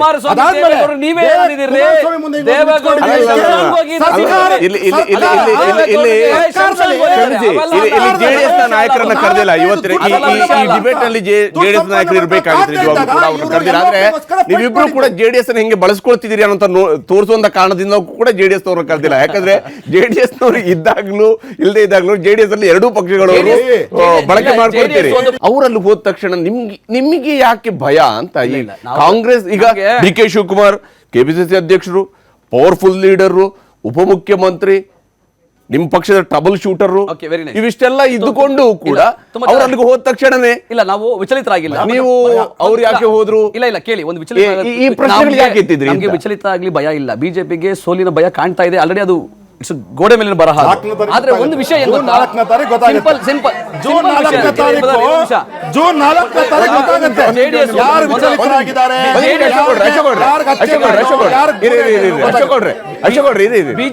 ಬಿಜೆಪಿ ಒಂದು JDS ರಾಜಕೀಯ ಪಕ್ಷವಾಗಿ, ಪ್ರಾದೇಶಿಕ ಪಕ್ಷವಾಗಿ ಚೆನ್ನಾಗಿರ್ಬೇಕಂತಾನೆ 2019ರಲ್ಲಿ ನಾವು ಅವ್ರಿಗೆ 7 ಸೀಟ್ ಕೊಟ್ಟಿದ್ವಿ. ನೋಡಿ, ಮೈತ್ರಿನಲ್ಲಿ ಸಹಜ ಬಿಜೆಪಿ ಕೂಡ ಈಗ ಅವ್ರದ್ದು 7 ಕ್ಷೇತ್ರಗಳಲ್ಲಿ ತುಂಬಾ ಪ್ರಬಲರಾಗಿದ್ದಾರೆ, ತ್ರಿಕೋಣ ಫೈಟ್ ಆದ್ರೂ ಆಗ್ಬೋದಾಗಿತ್ತು ಅಂತ JDS ಮನಸ್ಥಿತಿ ಇತ್ತೇನೋ. ಅವ್ರು ಅನ್ಕೋತಾ 5 ಸೀಟ್ 6 ಸೀಟ್ ಕೊಡ್ತಾರೆ ಅಂತ ನಮ್ಗೆ ಬಂದಿದ್ದ ಮಾಹಿತಿ. ಇವರು ಅವ್ರಿಗೆ 3 ಸೀಟ್ ಮಾಡಿದ್ದಾರೆ, 3 ಸೀಟಿಗೆ ಸೀಮಿತ ಮಾಡಿದ್ದಾರೆ. JDSನ ರಾಜಕೀಯ ಪಕ್ಷವಾಗಿ ಬಿಜೆಪಿ ಕನ್ಸಿಡರ್ ಮಾಡಿಲ್ಲ. JDS ಪಕ್ಷವನ್ನೇ ತಮ್ಮ ಒಕ್ಕಲಿಗ ಮೋರ್ಚಾ ಅಂತ ಪರಿಗಣಿಸಿ ಕುಮಾರಸ್ವಾಮಿಯನ್ನ ತಮ್ಮ ಒಕ್ಕಲಿಗ ಮೋರ್ಚಾದ ಅಧ್ಯಕ್ಷ ಅಂತ ತಿಳ್ಕೊಂಡು ಅವ್ರು ನಡೆಸ್ಕೋತಾ ಇದ್ದಾರೆ. ಕುಮಾರಸ್ವಾಮಿ ಅವ್ರನ್ನ ಒಂದು ಪ್ರಾದೇಶಿಕ ಪಕ್ಷ ಯಾವತ್ತೂ ಇರಬೇಕು. ಮಂಡ್ಯ ಭಾಗದಲ್ಲಿ ಜನ ರೈತರ ಮಕ್ಕಳು ಯಾವಾಗಲೂ ಹಸಿರು ಶಾಲೆ ಆಗ್ತಾ ಇದ್ರು. ಹಸಿರು ಅಂದ್ರೆ ರೈತರ ಸಂಕೇತ. ಅದನ್ನು ಕಿತ್ತಾಕ್ಸಿ ಕುಮಾರಸ್ವಾಮಿ ಅವರು ಬಿಜೆಪಿಗೋಸ್ಕರ ಅವರ ತೃಪ್ತಿ ಪಡಿಸೋಕ್ಕೋಸ್ಕರ ಎಲ್ಲರ ಮೇಲೂ ಕೇಸರಿ ಶಾಲೆ ಹಾಕಿ ರಸ್ತೆ ಮೇಲೆ ಬಿಟ್ಟಿದ್ದಾರೆ ರೈತರ ಮಕ್ಕಳನ್ನ. ಯಾವತ್ತೂ ಆ ರೈತರ ಮಕ್ಕಳು ಅದನ್ನು ಒಪ್ಪದೇ ಇಲ್ಲ ಇಲ್ಲಿವರೆಗೂ. ಆದ್ರೆ ಅಶೋಕ್ ಗೌಡ್ರೆ, ಈ ಕ್ಷಣದಲ್ಲೂ ಕೂಡ ಬಿಜೆಪಿಯ ನಾಯಕರೇ ಆಗಿರುವಂತಹ, ಬಹುಶಃ ಅವ್ರನ್ನ, ಆದ್ರೆ ನಾನು ಈ ಪ್ರೋಗ್ರಾಮ್ ಅನ್ನು ರೆಕಾರ್ಡ್ ಮಾಡ್ತಿರುವಂತಹ ಈ ಹಂತದವರೆಗೂ ಕೂಡ ಬಿಜೆಪಿ ನಾಯಕರೇ ಆಗಿರುವಂತಹ KS ಈಶ್ವರಪ್ಪನವರು ಯಡಿಯೂರಪ್ಪ ಒಕ್ಕಲಿಗರ ವಿರೋಧಿ ಅಂತ ಹೇಳ್ಕೊಂಡು ಹೇಳಿದ್ದಾರೆ. ಯಾವುದಾದ್ರೂ ಒಬ್ಬ ಒಕ್ಕಲಿಗ ಅಧಿಕಾರಿ ನನಗೆ ತೊಂದರೆ ಆಗ್ತಿದೆಯಪ್ಪ ಅಂತ ಯಾರು ಹೇಳಿರಲಿಲ್ಲ. ಅದೇ ಯಾವತ್ತೂ ಸಿದ್ದರಾಮಯ್ಯ ಹೇಳ್ತಾ ಇಲ್ಲ. ಮುಖ್ಯಮಂತ್ರಿ ಆಗಿದ್ದಾಗ ಸುಳ್ಳಿದು. ಪ್ಲಸ್ ಅಲ್ಲ, ಈ ಅಧಿಕಾರಿಗಳು ಜಾತಿ ಹೆಸರಿನಲ್ಲಿ ನೇತಾಡ್ತಾ ಇದ್ದಾರೆ, ಅವ್ರ ವಿರುದ್ಧ ಕ್ರಮ ಕೈಗೊಳ್ಬೇಕಂದ್ರೆ ರಾಜಕೀಯವಾಗಿ ಎಲ್ಲ ಪಕ್ಷಗಳ ಜವಾಬ್ದಾರಿ. ಅದು ಯಾವುದೇ ಜಾತಿಯವರಾಗಿರ್ಲಿ ಅವರು ಅಧಿಕಾರಿ ಇರುವಂತದ್ದು ಯಾವುದೇ ಕಾರಣಕ್ಕಾಗಿ ಅಧಿಕಾರಿಗಳನ್ನ ಈ ರೀತಿಯಾಗಿ ಡಿಫೆಂಡ್ ಮಾಡ್ಕೊಳ್ತಾ ಹೋದ್ರೆ ಯಾವುದೇ ರಾಜಕೀಯ ಪಕ್ಷಗಳ ತೊಂದರೆ ಇದು. ನಾವು ಬಿಜೆಪಿ ಅಧಿಕಾರದಲ್ಲಿ ಕಾಂಗ್ರೆಸ್ ಇರಲಿ ಯಾರೇ ಇರಲಿ. ಬಂದೆ ಅದಕ್ಕೆ ವಿಚಾರಕ್ಕೆ ಬರ್ತೀನಿ. ಅಧಿಕಾರಿನ ಪೋಸ್ಟ್ ಮಾಡ್ಬೇಕಾದ್ರೆ ಅವನ ಕಾರ್ಯವೈಖರಿ ನೋಡ್ಕೊಂಡು ಪೋಸ್ಟ್ ಮಾಡ್ಬೇಕು. ಇವರು ಏನ್ ಮಾಡ್ತಾರೆ, ಪಕ್ಕದಲ್ಲಿ ಜಾತಿ ನೋಡಿ, ಜಾತಿ ಅಧಿಕಾರಿಗಳಿಗೆ ಮಾಡಬಾರ್ದು, ಮಾಡಲ್ಲ ನಾವು ಬಿಜೆಪಿ ಮಾಡಬಹುದು. ಜನದ ಹೆಸರಲ್ಲಿ ಜಾತಿ ಅಂತಕ್ಕಂಥದ್ದು ಮೆನ್ಷನ್ ಆಗಿರಲ್ಲ. ನನ್ನ ಹೆಸರು ಅಶೋಕ್ ಗೌಡ ಇರ್ಬೋದು, ನಟರಾಜ್ ಗೌಡ್ರ ಹೆಸರು ನಟರಾಜ್ ಗೌಡ ಅಂತ ಹೇಳ್ಬೋದು. ಹರಿಪ್ರಸಾದ್ ಏನ್ ಜಾತಿ ಅಂತ ನನಗೆ ಗೊತ್ತಿರಲ್ಲ. ಆದ್ರೆ ಏನ್ ಇವ್ನು ಜಾತಿ ಕೇಳ್ಕೊಂಬ ಅಂತ ಹೇಳ್ಬಿಟ್ಟು ಇದಕ್ಕೆ ನಾಂದಿ ಆಡದಂತವ್ರು ಕರ್ನಾಟಕ ಸರ್ಕಾರದಲ್ಲಿ ಯಾರಾದ್ರೂ ಬಿಜೆಪಿ ಸರ್ಕಾರ ಇರಬಹುದು, ಬಿಜೆಪಿ ಸರ್ಕಾರ ಇರಬಹುದು. ಸುಳ್ಳು ಆರೋಪ ಮಾಡೋದು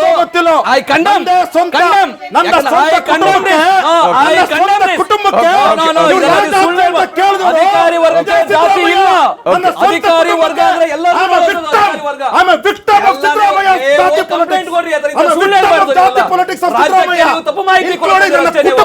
ನನ್ನ ಕುಟುಂಬ ಯುಕ್ತವಾಗಿರ್ತಕ್ಕಂಥದ್ದು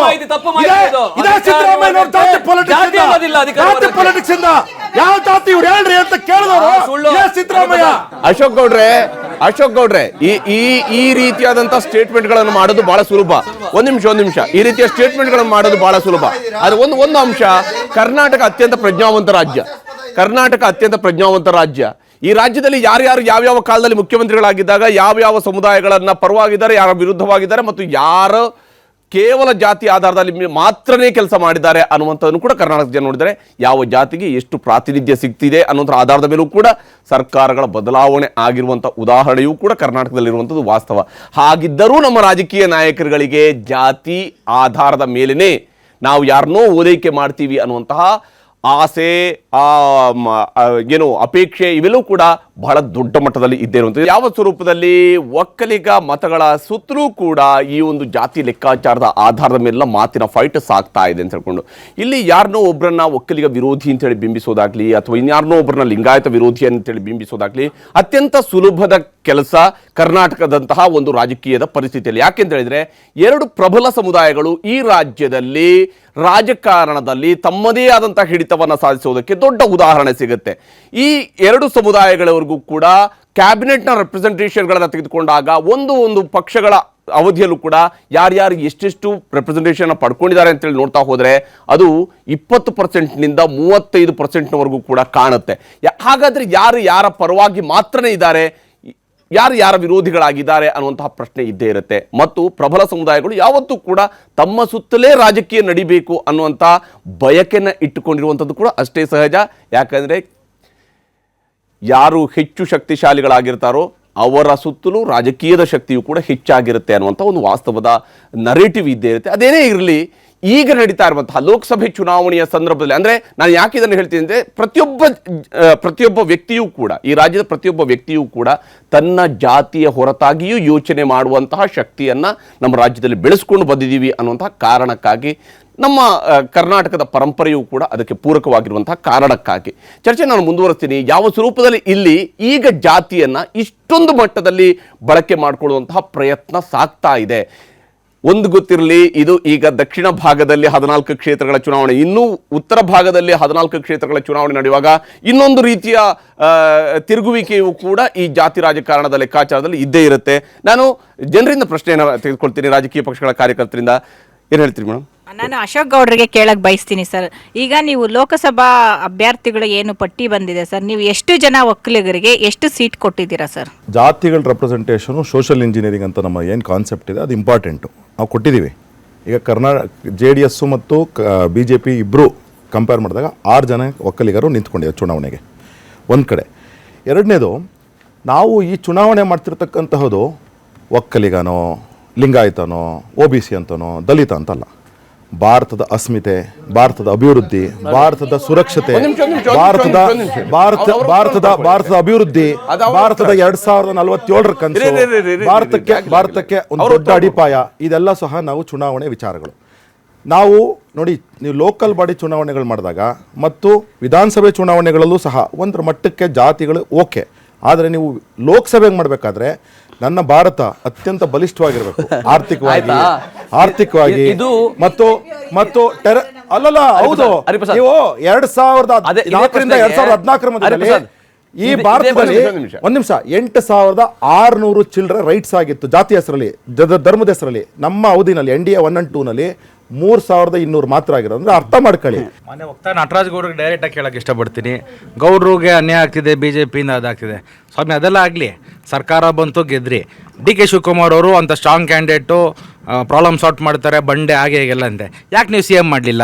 ಮೊದಲನೇದು. ಎರಡನೇದು, ರೀಸೆಂಟಾಗಿ ಕನ್ನಡ ಪರ ಹೋರಾಟಗಾರರಿಗೆ ಇದಕ್ಕೆ ರಕ್ಷಣಾ ವೇದಿಕೆಯ ಮೊನ್ನೆ ರಾಜ್ಯಾಧ್ಯಕ್ಷರು ನಾರಾಯಣ್ ಗೌಡ್ರು, ಅವ್ರು ಗೌಡ್ರಲ್ವಾ, ಅವ್ರು ಏನು ಕೇಳಿದ್ರು?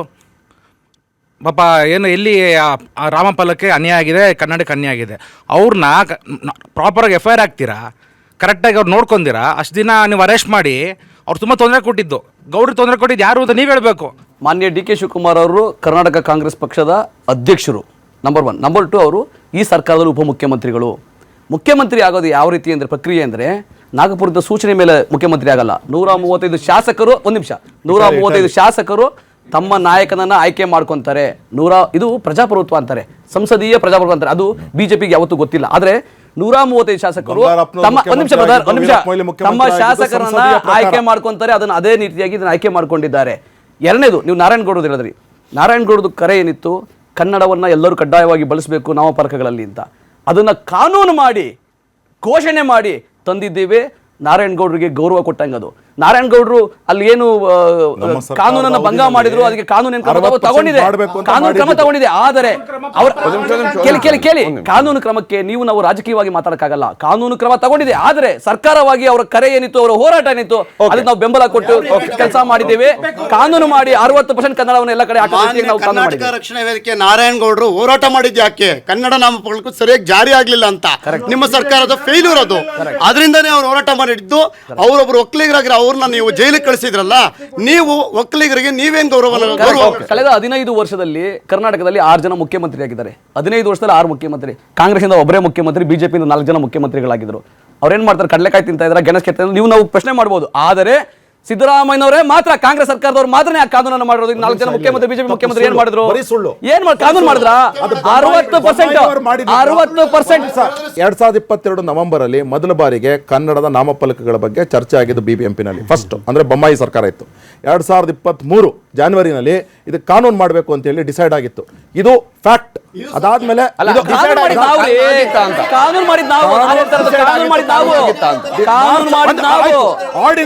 ಫಸ್ಟ್ ಆರ್ಡಿನೆನ್ಸ್ ಬಂದಿದ್ದು ಮಾರ್ಚ್ ಅಲ್ಲಿ. ನಾನು ಯಾರು ಕನ್ನಡ ವಿರೋಧಿಗಳು ಅಂತ ಹೇಳ್ತಾ ಇಲ್ಲ, ಎಲ್ಲರೂ ಕನ್ನಡ ಪರರೇ. ಆದ್ರೆ ಯಾರು ಜಾಸ್ತಿ ಪ್ರಾಮುಖ್ಯತೆಯನ್ನು ಕೊಡ್ತಾರೆ, ಯಾರು ಅದಕ್ಕೆ ಗೌರವ ಜಾಸ್ತಿ ಕೊಡ್ತಾರೆ ಅನ್ನೋದು ತೋರಿಸಲಿಕ್ಕೆ 4 ಜನ ಮುಖ್ಯಮಂತ್ರಿಗಳು, BJPಯಿಂದ, ಒಂದು JDS ಇಂದ, ಒಂದು ಕಾಂಗ್ರೆಸ್ಸಿಂದ. ಕಾಂಗ್ರೆಸ್ನ ಮುಖ್ಯಮಂತ್ರಿಗಳು ಮಾತ್ರನೇ ಕಾನೂನನ್ನ ಮಾಡಿ ಸಹಿ ಹಾಕಿ ಕ್ಯಾಬಿನೆಟ್ ಅಲ್ಲಿ ಅಪ್ರೂವ್ ಮಾಡಿ, ಸೆಷನ್ ಅಲ್ಲಿ ಅಪ್ರೂವ್ ಮಾಡಿ ಈಚೆಗೆ ಬಿಟ್ಟಿದ್ದಾರೆ. 2 ತಿಂಗಳಾಯ್ತು. ಇದು ಮಾಹಿತಿ, ಇದು ವಸ್ತುಸ್ಥಿತಿ. BJPಯವರು ನಾವು ಪ್ರಯತ್ನ ಮಾಡಿದ್ದು, 4 ಜನ ಮುಖ್ಯಮಂತ್ರಿಗಳು ನಾವು ಪ್ರಯತ್ನ ಮಾಡಿದ್ದು, ನಾವು ನಮ್ಮ ಕಿವಿಲಿತ್ತು, ನಮ್ಮ ಕಣ್ಣಲ್ಲಿತ್ತು, ನಮ್ಮ ಬಾಯಲ್ಲಿತ್ತು, ತಲೆಲಿತ್ತಲ್ಲ. ಯಾರು ಕಾನೂನು ಮಾಡಿದ್ರು ಅದು ಮುಖ್ಯ. ಕಿವಿ ಮೇಲೆ ಹೂವು ಅಂದ್ರೆ ಕಾಂಗ್ರೆಸ್. ರಾಜಕೀಯ ಬೆಳವಣಿಗೆಗಳು ಸಹಜವಾಗಿ ಎಲ್ಲ ಪಕ್ಷದಲ್ಲೂ ನಡೀತಾ ಇರ್ತವೆ. ನಿಮ್ಮ ಪಕ್ಷದಲ್ಲಿ ಸದಾನಂದ ಗೌಡ್ರನ್ನ ಎತ್ತಿ ಮೂಲೆಯಲ್ಲಿ ಬಿಸಾಕಿದ ತಕ್ಷಣ ಒಕ್ಕಲಿಗರಿಗೆ ಅನ್ಯಾಯ ಅಂತ ನಾವು ಹೇಳ್ತೇವೆ.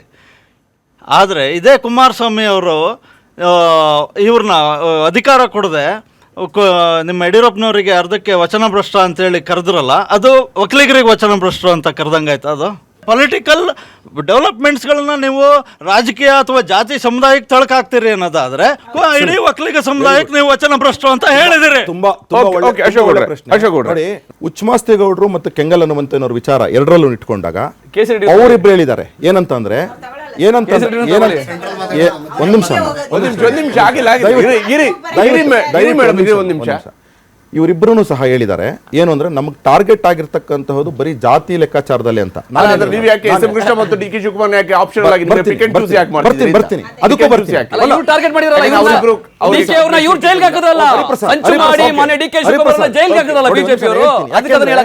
ಆನ್ ರೆಕಾರ್ಡ್ ಅವ್ರು ಹೇಳಿರ್ತಕ್ಕಂತಹ ವಿಚಾರ, SM ಕೃಷ್ಣ ಅವರು, DK ಶಿವಕುಮಾರ್ ಅವರು ಇನ್ನೂ ಸಹ ಅಂತ ಹೇಳಿಕೆಗಳನ್ನ ಇನ್ನೂ ಕೊಟ್ಟಿಲ್ಲ. ಅಕಸ್ಮಾತ್ ಅವ್ರೇನಾದ್ರು ಆತ್ಮಚರಿತ್ರೆ ಪುಸ್ತಕ ಬರ್ಕೊಂಡಾಗ ಹೇಳೇ ಹೇಳ್ತಾರೆ. ಓಕೆ, ಅದು 2008 ವಚನ ಭ್ರಷ್ಟ ಅಂತ ಹೇಳಿದ್ರಲ್ಲ ಅಂತ. ಅವ್ರು ಹೇಳಿದ್ರು ವಚನ ಭ್ರಷ್ಟರು ಅಂತ ಹೇಳಿದ್ದು ಯಾರಿಗೆ? ಕೇವಲ ಅವ್ರಿಗೆ ಮಾತ್ರನಾ? ಅಪ್ಪ ಮಕ್ಕಳ ಪಕ್ಷ ಬೇರೆ ಸಮೇತ ಹೇಳ್ತಿದ್ರಲ್ಲ. ಒಕ್ಕಲಿಗ ಸಮುದಾಯಕ್ಕೆ ಯಡಿಯೂರಪ್ಪ ಅವರು ಯಾವತ್ತೂ ಸಹ ಅವಮಾನ ಮಾಡಿರಲಿಲ್ಲ.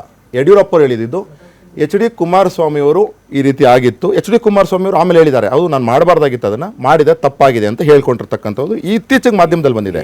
ಅದು ವಿಚಾರ ಬೇರೆ.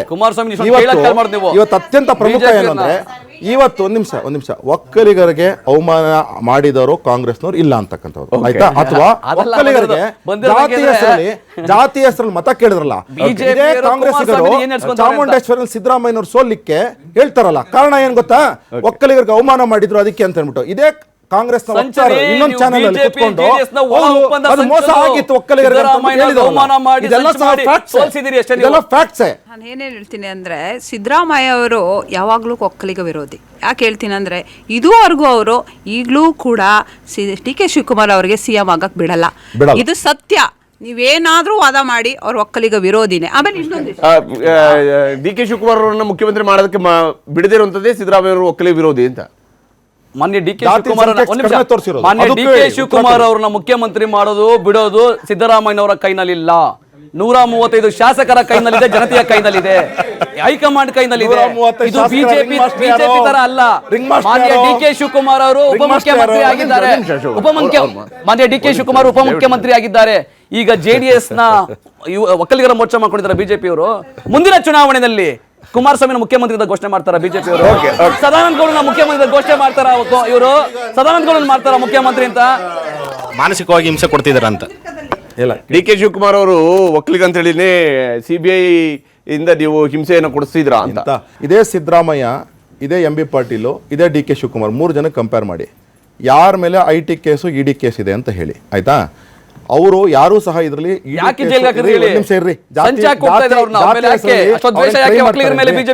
ಕ್ರೈಮ್ ಮಾಡಿರ್ತಕ್ಕಂತಹದ್ದು ಡಿ ಕೆ ಶಿವಕುಮಾರ್ ಅವರು. ಏನಂದ್ರೆ IT ನಲ್ಲಿ ಮತ್ತು ED ನಲ್ಲಿ ಕ್ರೈಮ್ ಅಂದ್ರೆ ಈ ರೀತಿ ಕ್ರೈಮ್, ಆಯ್ತಾ? ಅದಕ್ಕೆ ಅವ್ರನ್ನ ಜಾತಿ ನೋಡ್ಕೊಂಡು ಏನಾದ್ರು ಇದು ಮಾಡಿದಾರಾ? ಅದೇ MB ಪಾಟೀಲು, ಅದೇ ಸಿದ್ದರಾಮಯ್ಯ ಯಾಕ್ರಿ ED ಮತ್ತು IT ನಲ್ಲಿ ಸಿಕ್ಕಾಕೊಂಡಿದ್ರೆ ಅವ್ರು ಜಾತಿ ಹೆಸರಲ್ಲಿ ಮಾಡಿರ್ತಾರೇನ್ರಿ? ಏನ್ ಬಾಲಿಸ ಪ್ರಶ್ನೆಗಳು ಕೇಳ್ತಾರೆ.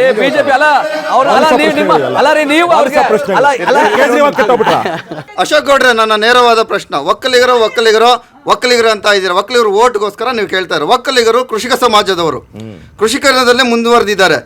ರೈತರ ಆದಾಯವನ್ನು ಡಬಲ್ ಮಾಡ್ತೀನಿ ಅಂತ ಹೇಳಿದಂತಹ ಮೋದಿ ಸರ್ಕಾರ ಅವರ ಆದಾಯವನ್ನು ಡಬಲ್ ಮಾಡಿದ್ಯಾ?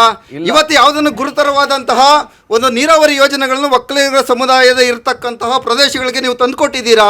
ಯಾವುದೂ ತಂದುಕೊಡದೆ ಕೇವಲ ಮತಕ್ಕೋಸ್ಕರ ಈ ರೀತಿ ಮಾಡ್ತಾ ಇರೋದು ತಪ್ಪಲ್ವಾ? ನೋಡಿ, ರೈತರು, ಕರ್ನಾಟಕದ ಕೃಷಿಕ ರೈತರು ಏನಿದ್ದಾರೆ ಇವತ್ತು ಲ್ಯಾಂಡ್ ಹೋಲ್ಡಿಂಗ್ ಏನಿದೆ, ಇವತ್ತು 20 ಗುಂಟೆ ಆವರೇಜ್ ಲ್ಯಾಂಡ್ ಹೋಲ್ಡಿಂಗ್ ಕರ್ನಾಟಕದಲ್ಲಿ, ಆಯ್ತಾ? ಇವತ್ತು ಇಂಟಿಗ್ರೇಟೆಡ್ ಫಾರ್ಮಿಂಗ್ ಒತ್ತು ಕೊಟ್ಟು ಇಂಟಿಗ್ರೇಟೆಡ್ ಫಾರ್ಮಿಂಗ್ನ ನಾವು ಮಾಡಿದಾಗ ಇನ್ಕಮ್ಮು ಜಾಸ್ತಿ ಆಗಿರ್ತಕ್ಕಂಥದಕ್ಕೆ ನನ್ನ ಸುತ್ತಮುತ್ತನೇ ಇರ್ತಕ್ಕಂಥವ್ರು ಅನೇಕ ಎಕ್ಸಾಂಪಲ್ಸ್ ನಾನು ಹೇಳ್ತೀನಿ. ಆದರೆ ಒಂದು ನಿಮಿಷ ನಾನು ಹೇಳಿದ್ದೇನೆ, ದಯವಿಟ್ಟು. ನಾವು ಏನು ಮಾಡಿದ್ದೀವಿ, ಇಂಟಿಗ್ರೇಟೆಡ್ ಫಾರ್ಮಿಂಗ್ ಜೊತೆಗೆ ಲೈವ್ ಸ್ಟಾಕ್ ಮಿಷನ್ ಅಂತಂದ್ರೆ ಕುರಿ ಸಾಕಾಣಿಕೆ, ಹಸು ಸಾಕಾಣಿಕೆ, ಕೋಳಿ ಸಾಕಾಣಿಕೆ ಒತ್ತು ಕೊಟ್ಟಿದ್ದೀವಿ. ಈಗ ಪ್ರಗತಿಪರ ರೈತರು ಎಲ್ಲ ಕಾಲದಲ್ಲೂ ಇರ್ತಾರೆ. ಅವ್ರು ಎಲ್ಲ ಸರ್ಕಾರಗಳ ರೂಪಿಸಿರುವ ಯೋಜನೆಯ ಬಗ್ಗೆ ಕೂಡ ಮಾಹಿತಿನೂ ಇಟ್ಕೊಂಡಿರ್ತಾರೆ. ಬರೀ ಭಾರತದಲ್ಲ, ಅಮೆರಿಕದಲ್ಲಿ ಏನಾಗ್ತಿದೆ ಅನ್ನೋ ಮಾಹಿತಿನೂ ಇಟ್ಕೊಂಡಿರ್ತಾರೆ ನಮ್ಮ ರೈತ. ಆ ರೀತಿಯ ರೈತರು ಇದ್ದಾರೆ ನಮ್ಮಲ್ಲಿ. ಆದ್ರೆ ಪ್ರಶ್ನೆ ಇರುವಂತದ್ದು ಎಲ್ಲ ರೈತರದು. ಈ ಭಾರತದಲ್ಲಿ ಅನೇಕ ಯೋಜನೆಗಳನ್ನ ತಲುಪಿಸೋದ್ರಲ್ಲಿ ಯಾರಾದ್ರೂ ಯಶಸ್ವಿಯಾಗಿದ್ದಾರೆ ಅಂದ್ರೆ ಅದು ಬಿಜೆಪಿ ಸರ್ಕಾರ. ರೈತರ ಬಗ್ಗೆನೇ ಅವ್ರ ಸಮಸ್ಯೆಗೆ ನೋಡಿ, 2014 ಮುಂಚೆ ಬಿಜೆಪಿ ತನ್ನ ಪ್ರಣಾಳಿಕೆ ಹೇಳಿತ್ತು, ಸ್ವಾಮಿನಾಥನ್ ಆಯೋಗದ ಪ್ರಕಾರ ನಾನು MSP ಕೊಡ್ತೀನಿ ಅಂತ. ಅದು ಕೊಡ್ಲಿಲ್ಲ. ಸುಪ್ರೀಂ ಕೋರ್ಟ್ ರಿಜೆಕ್ಟ್ ಮಾಡಿ ಮನೆ ಕಳಿಸಿದ್ರು, ಗೆಲ್ಲಿಸಿ ಕಳಿಸಿದ್ರಲ್ಲ 2014. ಸುಪ್ರೀಂ ಕೋರ್ಟ್ ಒಂದು ಅಫಿಡೇವಿಟ್ ಆಗ್ತಾರೆ, ಕೊಡಕ್ಕಾಗಲ್ಲ ಅಂತ. ರೈತರು 10 ವರ್ಷದಲ್ಲಿ 1,15,000 ರೈತರು ಆತ್ಮಹತ್ಯೆ ಮಾಡ್ಕೊಂಡಿದ್ದಾರೆ. ಇವರು ಡೇಟಾ ಆಚೆಗೆ ಬಿಡ್ತಾ ಇಲ್ಲ. ಅವರ ಇನ್ಕಮ್ ಕಡಿಮೆ ಆಗ್ತಾ ಇದೆ. ರೈತರ ಇನ್ಕಮ್ ನಮ್ಮ ಬರ ಪರಿಹಾರ ಕೊಡಲ್ಲ ರೈತರಿಗೆ, ಸಬ್ಸಿಡಿ ಕೊಡೋದಿಲ್ಲ, ರಸಗೊಬ್ಬರಕ್ಕೆ ಸಬ್ಸಿಡಿ ಕೊಡೋದಿಲ್ಲ. ಇದು ಬಿಜೆಪಿ ರೈತರು ಎಚ್ಚೆತ್ಕೋಬೇಕು, ಕಿತ್ತೋಗಿಬೇಕು. ಮೋದಿ ಸರ್ಕಾರ ಪ್ರತಿ ವರ್ಷವೂ 6,000 ಅಕೌಂಟ್ಗೆ ಆಗ್ತಾ ಇದೆ. ಆದರೆ ನಮ್ಮ ಯಡಿಯೂರಪ್ಪ ಸರ್ಕಾರ ಇದ್ದಾಗ 4,000 ಸೇರಿಸಾಕ್ತಿದ್ರು, ಕರೆಕ್ಟ್ 10,000 ಆಗ್ತಿತ್ತು. ಆದರೆ ನೀವು ನಿಮ್ಮ ಕಾಂಗ್ರೆಸ್ ಸರ್ಕಾರ ಬಂದ ಮೇಲೆ, ನಿಮ್ಮ ಸಿದ್ದರಾಮಯ್ಯ ಅವರ ಸರ್ಕಾರ ಬಂದ ಮೇಲೆ 4,000 ಕೊಡೋದನ್ನು ಯಾಕೆ ಬಂದ್ ಮಾಡಿದ್ರಿ ಅಂತ ನನ್ನ ಆಗ್ರಹ. ಈಗ ಬಿಜೆಪಿ ಸರ್ಕಾರ, ಕೇಂದ್ರ ಸರ್ಕಾರ 6,000 ರೂಪಾಯಿ, 4,000 ರೂಪಾಯಿ, 10,000 ರೂಪಾಯಿ ಕೊಟ್ಬಿಟ್ಟು ರೈತರಿಂದ ಅವ್ರ ಸಬ್ಸಿಡಿ ಕಿತ್ತಾಕಿ, ರಸಗೊಬ್ಬರದ ಮೇಲೆ ಸಬ್ಸಿಡಿ ಕಿತ್ತಾಕಿ 400 ರೂಪಾಯಿಂದ 1,600 ರೂಪಾಯಿ ಮೇಲೆ ಆಗಿ 1,600 ರೂಪಾಯಿ ಆಗಿದೆ ರಸಗೊಬ್ಬರದ ಬೆಲೆ. ಆಯ್ತಾ? ರೈತ ಎಲ್ಲೋಗ್ಬೇಕು? ಬಿತ್ತನೆ ಬೀಜದ ಮೇಲೆ ಏನು ಬೆಲೆ ಆಗಿದೆ, ಏನ್ ಸಬ್ಸಿಡಿ ಬರ್ತಾ ಇದೆ? ಅಂತಾರಾಷ್ಟ್ರೀಯ ಮಟ್ಟದಲ್ಲಿ ಸಬ್ಸಿಡಿ ಕಡಿಮೆ, ಬೆಲೆ ಕಡಿಮೆ ಆದ್ರೂ ಕೂಡ ಇಂಡಿಯಾದಲ್ಲಿ ಸಬ್ಸಿಡಿ ಕಮ್ಮಿ ಮಾಡ್ತಾ ಇಲ್ಲ, ಅದನ್ನ ರೈತರಿಗೆ ಪಾಸ್ ಆನ್ ಮಾಡ್ತಾ ಇಲ್ಲ. ಒಂದು, ಎಲ್ಲದರ ಮೇಲೆ GST ಹಾಕಿ, ಪೆಟ್ರೋಲ್ ಡೀಸೆಲ್ ಮೇಲೆ ಬೆಲೆ ಜಾಸ್ತಿ ಹಾಕಿ ಟ್ರಾಕ್ಟರ್ ಓಡಿಸಕ್ಕಾಗಲ್ಲ ಅವ್ರಿಗೆ, ರೈತರಿಗೆ ಆ ಥರ ಪರಿಸ್ಥಿತಿ ತಂದಿಟ್ಟಿದ್ದಾರೆ. ಒಂದು, ನಾವು ಗೃಹಲಕ್ಷ್ಮಿ ಯೋಜನೆಯಲ್ಲಿ ಅವರ ಕುಟುಂಬಕ್ಕೆ 24,000 ರೂಪಾಯಿ ಆಗ್ತಾ ಇರೋದು, ಮಂತ್ಲಿ 2,000 ರೂಪಾಯಿ ಹಂಗೆ ಅವರ ಕುಟುಂಬಕ್ಕೆ ಕೊಡ್ತಾ ಇರೋದು. ಅದೇ ಮಹಿಳೆಗೆ ಆಮೇಲೆ ಕರೆಂಟ್ ಬಿಲ್ 0 ಆಗಿದೆಯಲ್ಲ, ಅವರ ಕುಟುಂಬಕ್ಕೆ ಇಡೀ ರಾಜ್ಯದ ಪ್ರತಿಯೊಬ್ಬ ರೈತ ಕುಟುಂಬಕ್ಕೆ ಅವ್ರ ಮನೆಗೆ ಶೂನ್ಯ ಬಿಲ್ ಹೋಗ್ತದೆ. ಗೃಹ ಜ್ಯೋತಿ ಅದ ನಂತರ ಆಮೇಲೆ ಶಕ್ತಿ ಯೋಜನೆ ಇದೆಲ್ಲ, ಅದೇ ರೈತ ಮಹಿಳೆ ಹಳ್ಳಿಯಿಂದ ಸಿಟಿಗೆ, ಪೇಟೆಗೆ, ತಾಲೂಕಿಗೆ ಓಡಾಡ್ತಾರಲ್ಲ, ಶಕ್ತಿ ಯೋಜನೆ, ಅದೇ ಯೋಜನೆ ಕೊಟ್ಟಿರೋದು. ಯುವ ನಿಧಿ ಅದೇ ಅವ್ರ ಮಕ್ಕಳಿಗೆ ಕೊಟ್ಟಿರೋದು, ಯುವ ನಿಧಿನ ಅದೇ ರೈತ ಮಕ್ಕಳಿಗೆ ಯುವ ನಿಧಿ ಕೊಟ್ಟಿರೋಂಥದ್ದು. ಇದು ಕಾಂಗ್ರೆಸ್ ಬಿಜೆಪಿ ತರ ಅಲ್ಲ. ಲಾಸ್ಟ್ ಪಾಯಿಂಟ್, ಭಾರತದಲ್ಲಿ ಬೆಳೀತಕ್ಕಂತಹ ಬೆಳೆಗಳಿಗೆ ಇವತ್ತು ಅನೇಕ ಅಂತಾರಾಷ್ಟ್ರೀಯ ಮಾರ್ಕೆಟ್ನ ಕ್ರಿಯೇಟ್ ಮಾಡಿಕೊಟ್ಟಿರೋದು ಇದೇ ಮೋದಿ ಸರ್ಕಾರ. ಜೊತೆಗೆ ಪಾಪ ನಮ್ಮ ನಟರಾಜ್ ಗೌಡರು ಗ್ಯಾರಂಟಿಯನ್ನು ಇಲ್ಯೂಷನ್ ಅಲ್ಲಿ ಇದ್ದಾರೆ. ನಾವೇನ್ ಮಾಡ್ತಿದೀವಿ ಅಂದ್ರೆ, ಇವ್ರು ಕೊಡ್ತಿರ್ತಕ್ಕಂತಹ 2,000 ರೂಪಾಯಿ ಏನಿದೆ ಆಯ್ತಾ ಸಬಲೀಕರಣ, ನಾವೇನ್ ಮಾಡ್ತೀವಿ ಅಂದ್ರೆ ಅದಕ್ಕೆ ಉಜ್ವಲ, ಸ್ವಚ್ಛ ಭಾರತ್ ಮತ್ತು ಹರ್ ಘರ್ ಜಲ್ ಕೊಟ್ರಿ. ನಿರ್ಮಲಾ ಭಾರತ್ ಸ್ವಚ್ಛ ಭಾರತ್ ಅಂತ ಹೆಸರು ಬದಲಾಯಿಸಿದ್ರು. ನಿರ್ಮಲಾ ಭಾರತ್ ಸ್ವಚ್ಛ ಭಾರತ್ ಹೆಸರು ಬದಲಾಯಿಸಿದ್ರು. ಏನು ಬದಲಾವಣೆ ಆಗಿಲ್ಲ. Self help group, Jan Dhan account ಮತ್ತು ಮುದ್ರಾ ಯೋಜನೆಯಿಂದ ಅವ್ರಿಗೆ ತತ್ಸುಮಾರು ಮಹಿಳೆ 4,000 5,000 ರೂಪಾಯಿ ತಿಂಗಳಿಗೆ ಸಂಪಾದನೆ ಮಾಡ್ಕೊಂತಾಳೆ. ಆಕೆ 40,000 50,000 ಸಂಪಾದನೆ ಮಾಡ್ಕೊಳ್ತಕ್ಕಂಥ ಕೆಪಾಸಿಟಿ ಬೆಳೆಸ್ಕೊಂಡ್ಯಾಳೆ. ಅದು ಮಹಿಳೆಯರ ಸಬಲೀಕರಣ. ಈಗ DK ಶಿವಕುಮಾರ್ ಅವರು ಎತ್ತಿರುವಂತಹ ಪ್ರಶ್ನೆಗಳನ್ನೇನು ಬಿಜೆಪಿ ಕಡೆಗೆ ಎತ್ತಿದಾರಲ್ಲ, ಇದು ಗ್ರಾಮಾಂತರ ಮತ್ತು ಮಂಡ್ಯವನ್ನ ಗೆಲ್ಲುವಂತ ಏಕೈಕ ಗುರಿಯ ಟಾರ್ಗೆಟ್ ಇದು ಅಂತೇಳಿ. ಗ್ಯಾರಂಟಿ ಯೋಜನೆಗಳ ಅನುಷ್ಠಾನದಿಂದ ನಾವು ಸುಮಾರು 5 ಕೋಟಿ ಜನ ಒಂದಲ್ಲ ಒಂದು ಯೋಜನೆಗಳ ಫಲಾನುಭವಿ ಆಗಿದ್ದಾರೆ. ನಾವು 55% ಮತ ತಗೊಂಡು 20ಕ್ಕೂ ಹೆಚ್ಚು ಸೀಟ್ ಗೆಲ್ತೀವಿ. ಈ ಹಳೆ ಮೈಸೂರು ಭಾಗದ 14ಕ್ಕೆ 14 ಸೀಟ್ಗಳನ್ನೂ ಗೆಲ್ತೀವಿ. ನಮಗೆ ಬಿಜೆಪಿಗೆ ಸೋಲಿನ ಭಯ ಕಾಣ್ತಾ ಇದೆ, ಬಿಜೆಪಿ JDS ಮೈತ್ರಿಗೆ ಸೋಲಿನ ಭಯ ಕಾಣ್ತಾ ಇದೆ. ಇವತ್ತು ಒಕ್ಕಲಿಗರಲ್ಲಿ ಮಾನ್ಯ DK ಶಿವಕುಮಾರ್ ಅವರು ಪರಮೋಚ್ಚ ನಾಯಕ. ಒಕ್ಕಲಿಗರಲ್ಲಿ ಅದು ನೀವು ಉರಿಗೋಳ ನಂಜೇಗೌಡ ತಗೊಂಬನ್ನಿ, ಕುಮಾರಸ್ವಾಮಿ ಅಶೋಕ್ ತಗೊಂಬನ್ನಿ, ಯಾವುದು ವರ್ಕೌಟ್ ಆಗಲ್ಲ. DK ಶಿವಕುಮಾರ್ ಅವರು, ಸಿದ್ದರಾಮಯ್ಯನವರು ಒಳ್ಳೆ ಕೆಲಸ ಮಾಡಿದ್ದಾರೆ. ಅಶೋಕ್ ಗೌಡ್ರೆ, ನಿಮಗೆ ಉರಿಗೌಡ ನಂಜೇಗೌಡರನ್ನ ಮತ್ತೆ ಕೇಳ್ತಾ ಇದ್ದಾರೆ, ಯಾವ ಕಾರಣಕ್ಕಾಗಿ, ಎಷ್ಟು ಮಟ್ಟಿಗೆ ಮಂಡ್ಯದಲ್ಲಿ ಸಹಾಯ ಮಾಡುತ್ತೆ, ಯಾವ ಸ್ವರೂಪದಲ್ಲಿ ಈ ಬಾರಿ ನಿಮಗೆ ಅಕ್ಕ ರಾಜೇಗೌಡ್ರ ಬಗ್ಗೆ ಅಕ್ಕ ರಾಜೇಗೌಡ್ರ ಬಗ್ಗೆ ಸರಿಯಾಗಿ ಓದ್ಕೊಂಡಿದ್ದೀನಿ. ನನಗೆ ನಿರ್ಮಲಾನಂದ ಶ್ರೀ ಬಗ್ಗೆ ಗೊತ್ತಿದೆ, ಅವರು ರಾಜೇಗೌಡ್ರ ಬಗ್ಗೆ ಸರಿಯಾಗಿ ನಿರ್ಮಲಾನಂದ ಶ್ರೀ ಬಗ್ಗೆ ನಂಬಿಕೆ ಇದೆ. ಅವರು ನೀವು ಅಕ್ಕ ನೋಡ್ಕೊಳ್ಳಿ, ನಾವು ನಿರ್ಮಲಾನಂದ ಶ್ರೀ ನೋಡ್ಕೊತೀವಿ. ಅಕ್ಕ ರಾಜೇಗೌಡ್ರ ನಿರ್ಮಲಾನಂದ ಶ್ರೀಗಳಿದ್ದಾರೆ, ಅದು ಸುಳ್ಳು ಅಂತ ಹೇಳಿದ್ದಾರೆ, ಸ್ಪಷ್ಟವಾಗಿ ಹೇಳಿದ್ದಾರೆ. ಅಕ್ಕ ರಾಜೇಗೌಡ್ರು ಕ್ಲಿಯರ್ ಆಗಿ ಮೆನ್ಷನ್ ಮಾಡ್ತಾರೆ. ಪೇಜ್ ನಂಬರ್ ಸಮೇತ ಹೇಳಿದ್ದೀನಿ, ನಾನೇ ಹೇಳಿದ್ದೀನಿ ಆಯ್ತಾ. ಅಕ್ಕ ರಾಜೇಗೌಡ್ರಿಗೆ ನೀವು ಅವಮಾನ ಮಾಡ್ದಂಗೆ. ಅಕ್ಕ ರಾಜೇಗೌಡ ಒಬ್ಬ ದೊಡ್ಡ ಜನಪದ ಸಾಹಿತಿ. ಒಂದು ಅವರ ಸೃಷ್ಟಿ ಒಪ್ಪಕಡಿಲ್ಲ, ಅವರ ಸೃಷ್ಟಿ ಒಪ್ಪಕಡಿಲ್ಲ. ಮಾರಾಟ ಮಾಡ್ತಾರೆ ನೀವು ಶ್ರೀಗಳಿಗೆ, ನೀವು ಶ್ರೀಗಳಿಗೆ ಅವಮಾನ ಮಾಡ್ತಾರೆ. ಬಿಜೆಪಿ ಅವಮಾನ ಮಾಡ್ತಾ ಇದ್ದಾರೆ. ಅವ್ರು ಹೇಳಿದ ಸುಳ್ಳು ಅಂತ ಹೇಳಿದ್ದಾರೆ. ಶ್ರೀಗಳು ಅದು ಸುಳ್ಳು ಅಂತ ಹೇಳಿದ್ದಾರೆ. ಶ್ರೀಗಳು ಅದು ಸುಳ್ಳು ಅಂತ ಹೇಳಿದ್ದಾರೆ. 60 ಪುಸ್ತಕಗಳನ್ನ ಅಧ್ಯಯನ ಮಾಡಿದ್ದಾರೆ ಶ್ರೀಗಳು. ಶ್ರೀಗಳು 60 ಪುಸ್ತಕಗಳನ್ನ ಅಧ್ಯಯನ ಮಾಡಿದ್ದಾರೆ. ಇಂಗ್ಲಿಷ್ ಪುಸ್ತಕ, ಫ್ರೆಂಚ್ ಪುಸ್ತಕ, ಹಿಂದಿ, ಇಂಗ್ಲಿಷ್, ಕನ್ನಡ 60 ಪುಸ್ತಕ ಅಧ್ಯಯನ ಮಾಡಿ ಶ್ರೀಗಳು ಹೇಳಿದ್ದಾರೆ ಅದು ಸುಳ್ಳು. ಸುವರ್ಣ ಮಂಡ್ಯ ಶ್ರೀಗಳ ಮಟ್ಟಾಗಿದೆ. ಶ್ರೀಗಳ ಶ್ರೀಗಳಿಗೆ ಅವಮಾನ ಮಾಡಿದ್ದಾರೆ ಬಿಜೆಪಿ. ಏನಾಗಿದೆ ಗೊತ್ತಾ? ಡಿಸ್ಕವರಿ ಆಫ್ ಇಂಡಿಯಾ ಅವಮಾನ ಮಾಡ್ಕೊಂಡು ಡಿಸ್ಕವರಿ ಆಫ್ ಇಂಡಿಯಾ ನಿಮ್ಮ ಬೈಬಲ್ ಅದೇ ಡಿಸ್ಕವರಿ ಆಫ್ ಇಂಡಿಯಾ ಅಲ್ಲ. ಈ ಭಾರತದಲ್ಲಿ ಪ್ರತಿಯೊಬ್ಬ ಜನಪದ ಸಾಹಿತಿನೂ ಸಹ ಅಷ್ಟೇ ಈಕ್ವಲಿ ಕ್ವಾಲಿಫೈಡ್. ರಾಜೇಗೌಡರು ಮನಸ್ಥಿತಿಯಿಂದ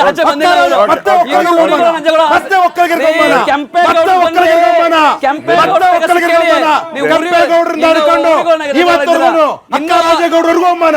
ಇದೇ ಕಾಂಗ್ರೆಸ್ ಪಕ್ಷ, ಇದೇ ಕಾಂಗ್ರೆಸ್ ಪಕ್ಷ. ಓಕೆ ಓಕೆ ಓಕೆ ಧನ್ಯವಾದ ತಮಗಿಬ್ರು ಕೂಡ ಕಾರ್ಯಕ್ರಮದಲ್ಲಿ ಜಾಯಿನ್ ತಮ್ಮ ಅಭಿಪ್ರಾಯವನ್ನು ಶೇರ್ ಮಾಡ್ಕೊಂಡಕ್ಕಾಗಿ ತಮಗೆಲ್ಲರೂ ಕೂಡ ಧನ್ಯವಾದ. ಕಾರ್ಯಕ್ರಮದಲ್ಲಿ ಜಾಯಿನ್ ತಮ್ಮ ಅಭಿಪ್ರಾಯವನ್ನು ಶೇರ್ ಮಾಡ್ಕೊಂಡಕ್ಕಾಗಿ. ಒಟ್ಟಾರೆಯಾಗಿ ಇಲ್ಲಿ ನಡೀತಾ ಇರುವಂತದ್ದು ಚುನಾವಣೆಯ ಕಾರಣಕ್ಕಾಗಿನೇ ಪ್ರಸ್ತಾಪ ಆಗ್ತಾ ಇರುವಂತಹ ವಿಚಾರಗಳೇ ಹೊರತು ಬೇರೆನೇನೂ ಅಲ್ಲ. ಚುನಾವಣೆ ಮುಗಿದ ನಂತರ, ದಕ್ಷಿಣದಲ್ಲಿ ಚುನಾವಣೆ ನಂತರ ಯಾರ ಜೊತೆಗಿದ್ರು, ಏನಾಯ್ತು, ಏನ್ ಕತೆ, ಇತಿಹಾಸ ಇವೆಲ್ಲವೂ ಕೂಡ ಮುಂದಿನ 4 ವರ್ಷಗಳ ಕಾಲ, ಅಂದ್ರೆ ಮುಂದೆ ಅಸೆಂಬ್ಲಿ ಎಲೆಕ್ಷನ್ ತನಕ ಕೂಡ ಅದನ್ನು ಪೋಸ್ಟ್ಪೋನ್ ಮಾಡೋದು ಕೂಡ ಅಷ್ಟೇ ಸಹಜವಾಗಿರುವಂತಹ ರಾಜಕೀಯದ ಮಾತುಗಾರಿಕೆ ಅಷ್ಟೇ ಅನ್ನೋದರಲ್ಲಿ ಯಾವುದೇ ಅನುಮಾನ ಬೇಕಾಗಿಲ್ಲ. ನಮಸ್ಕಾರ.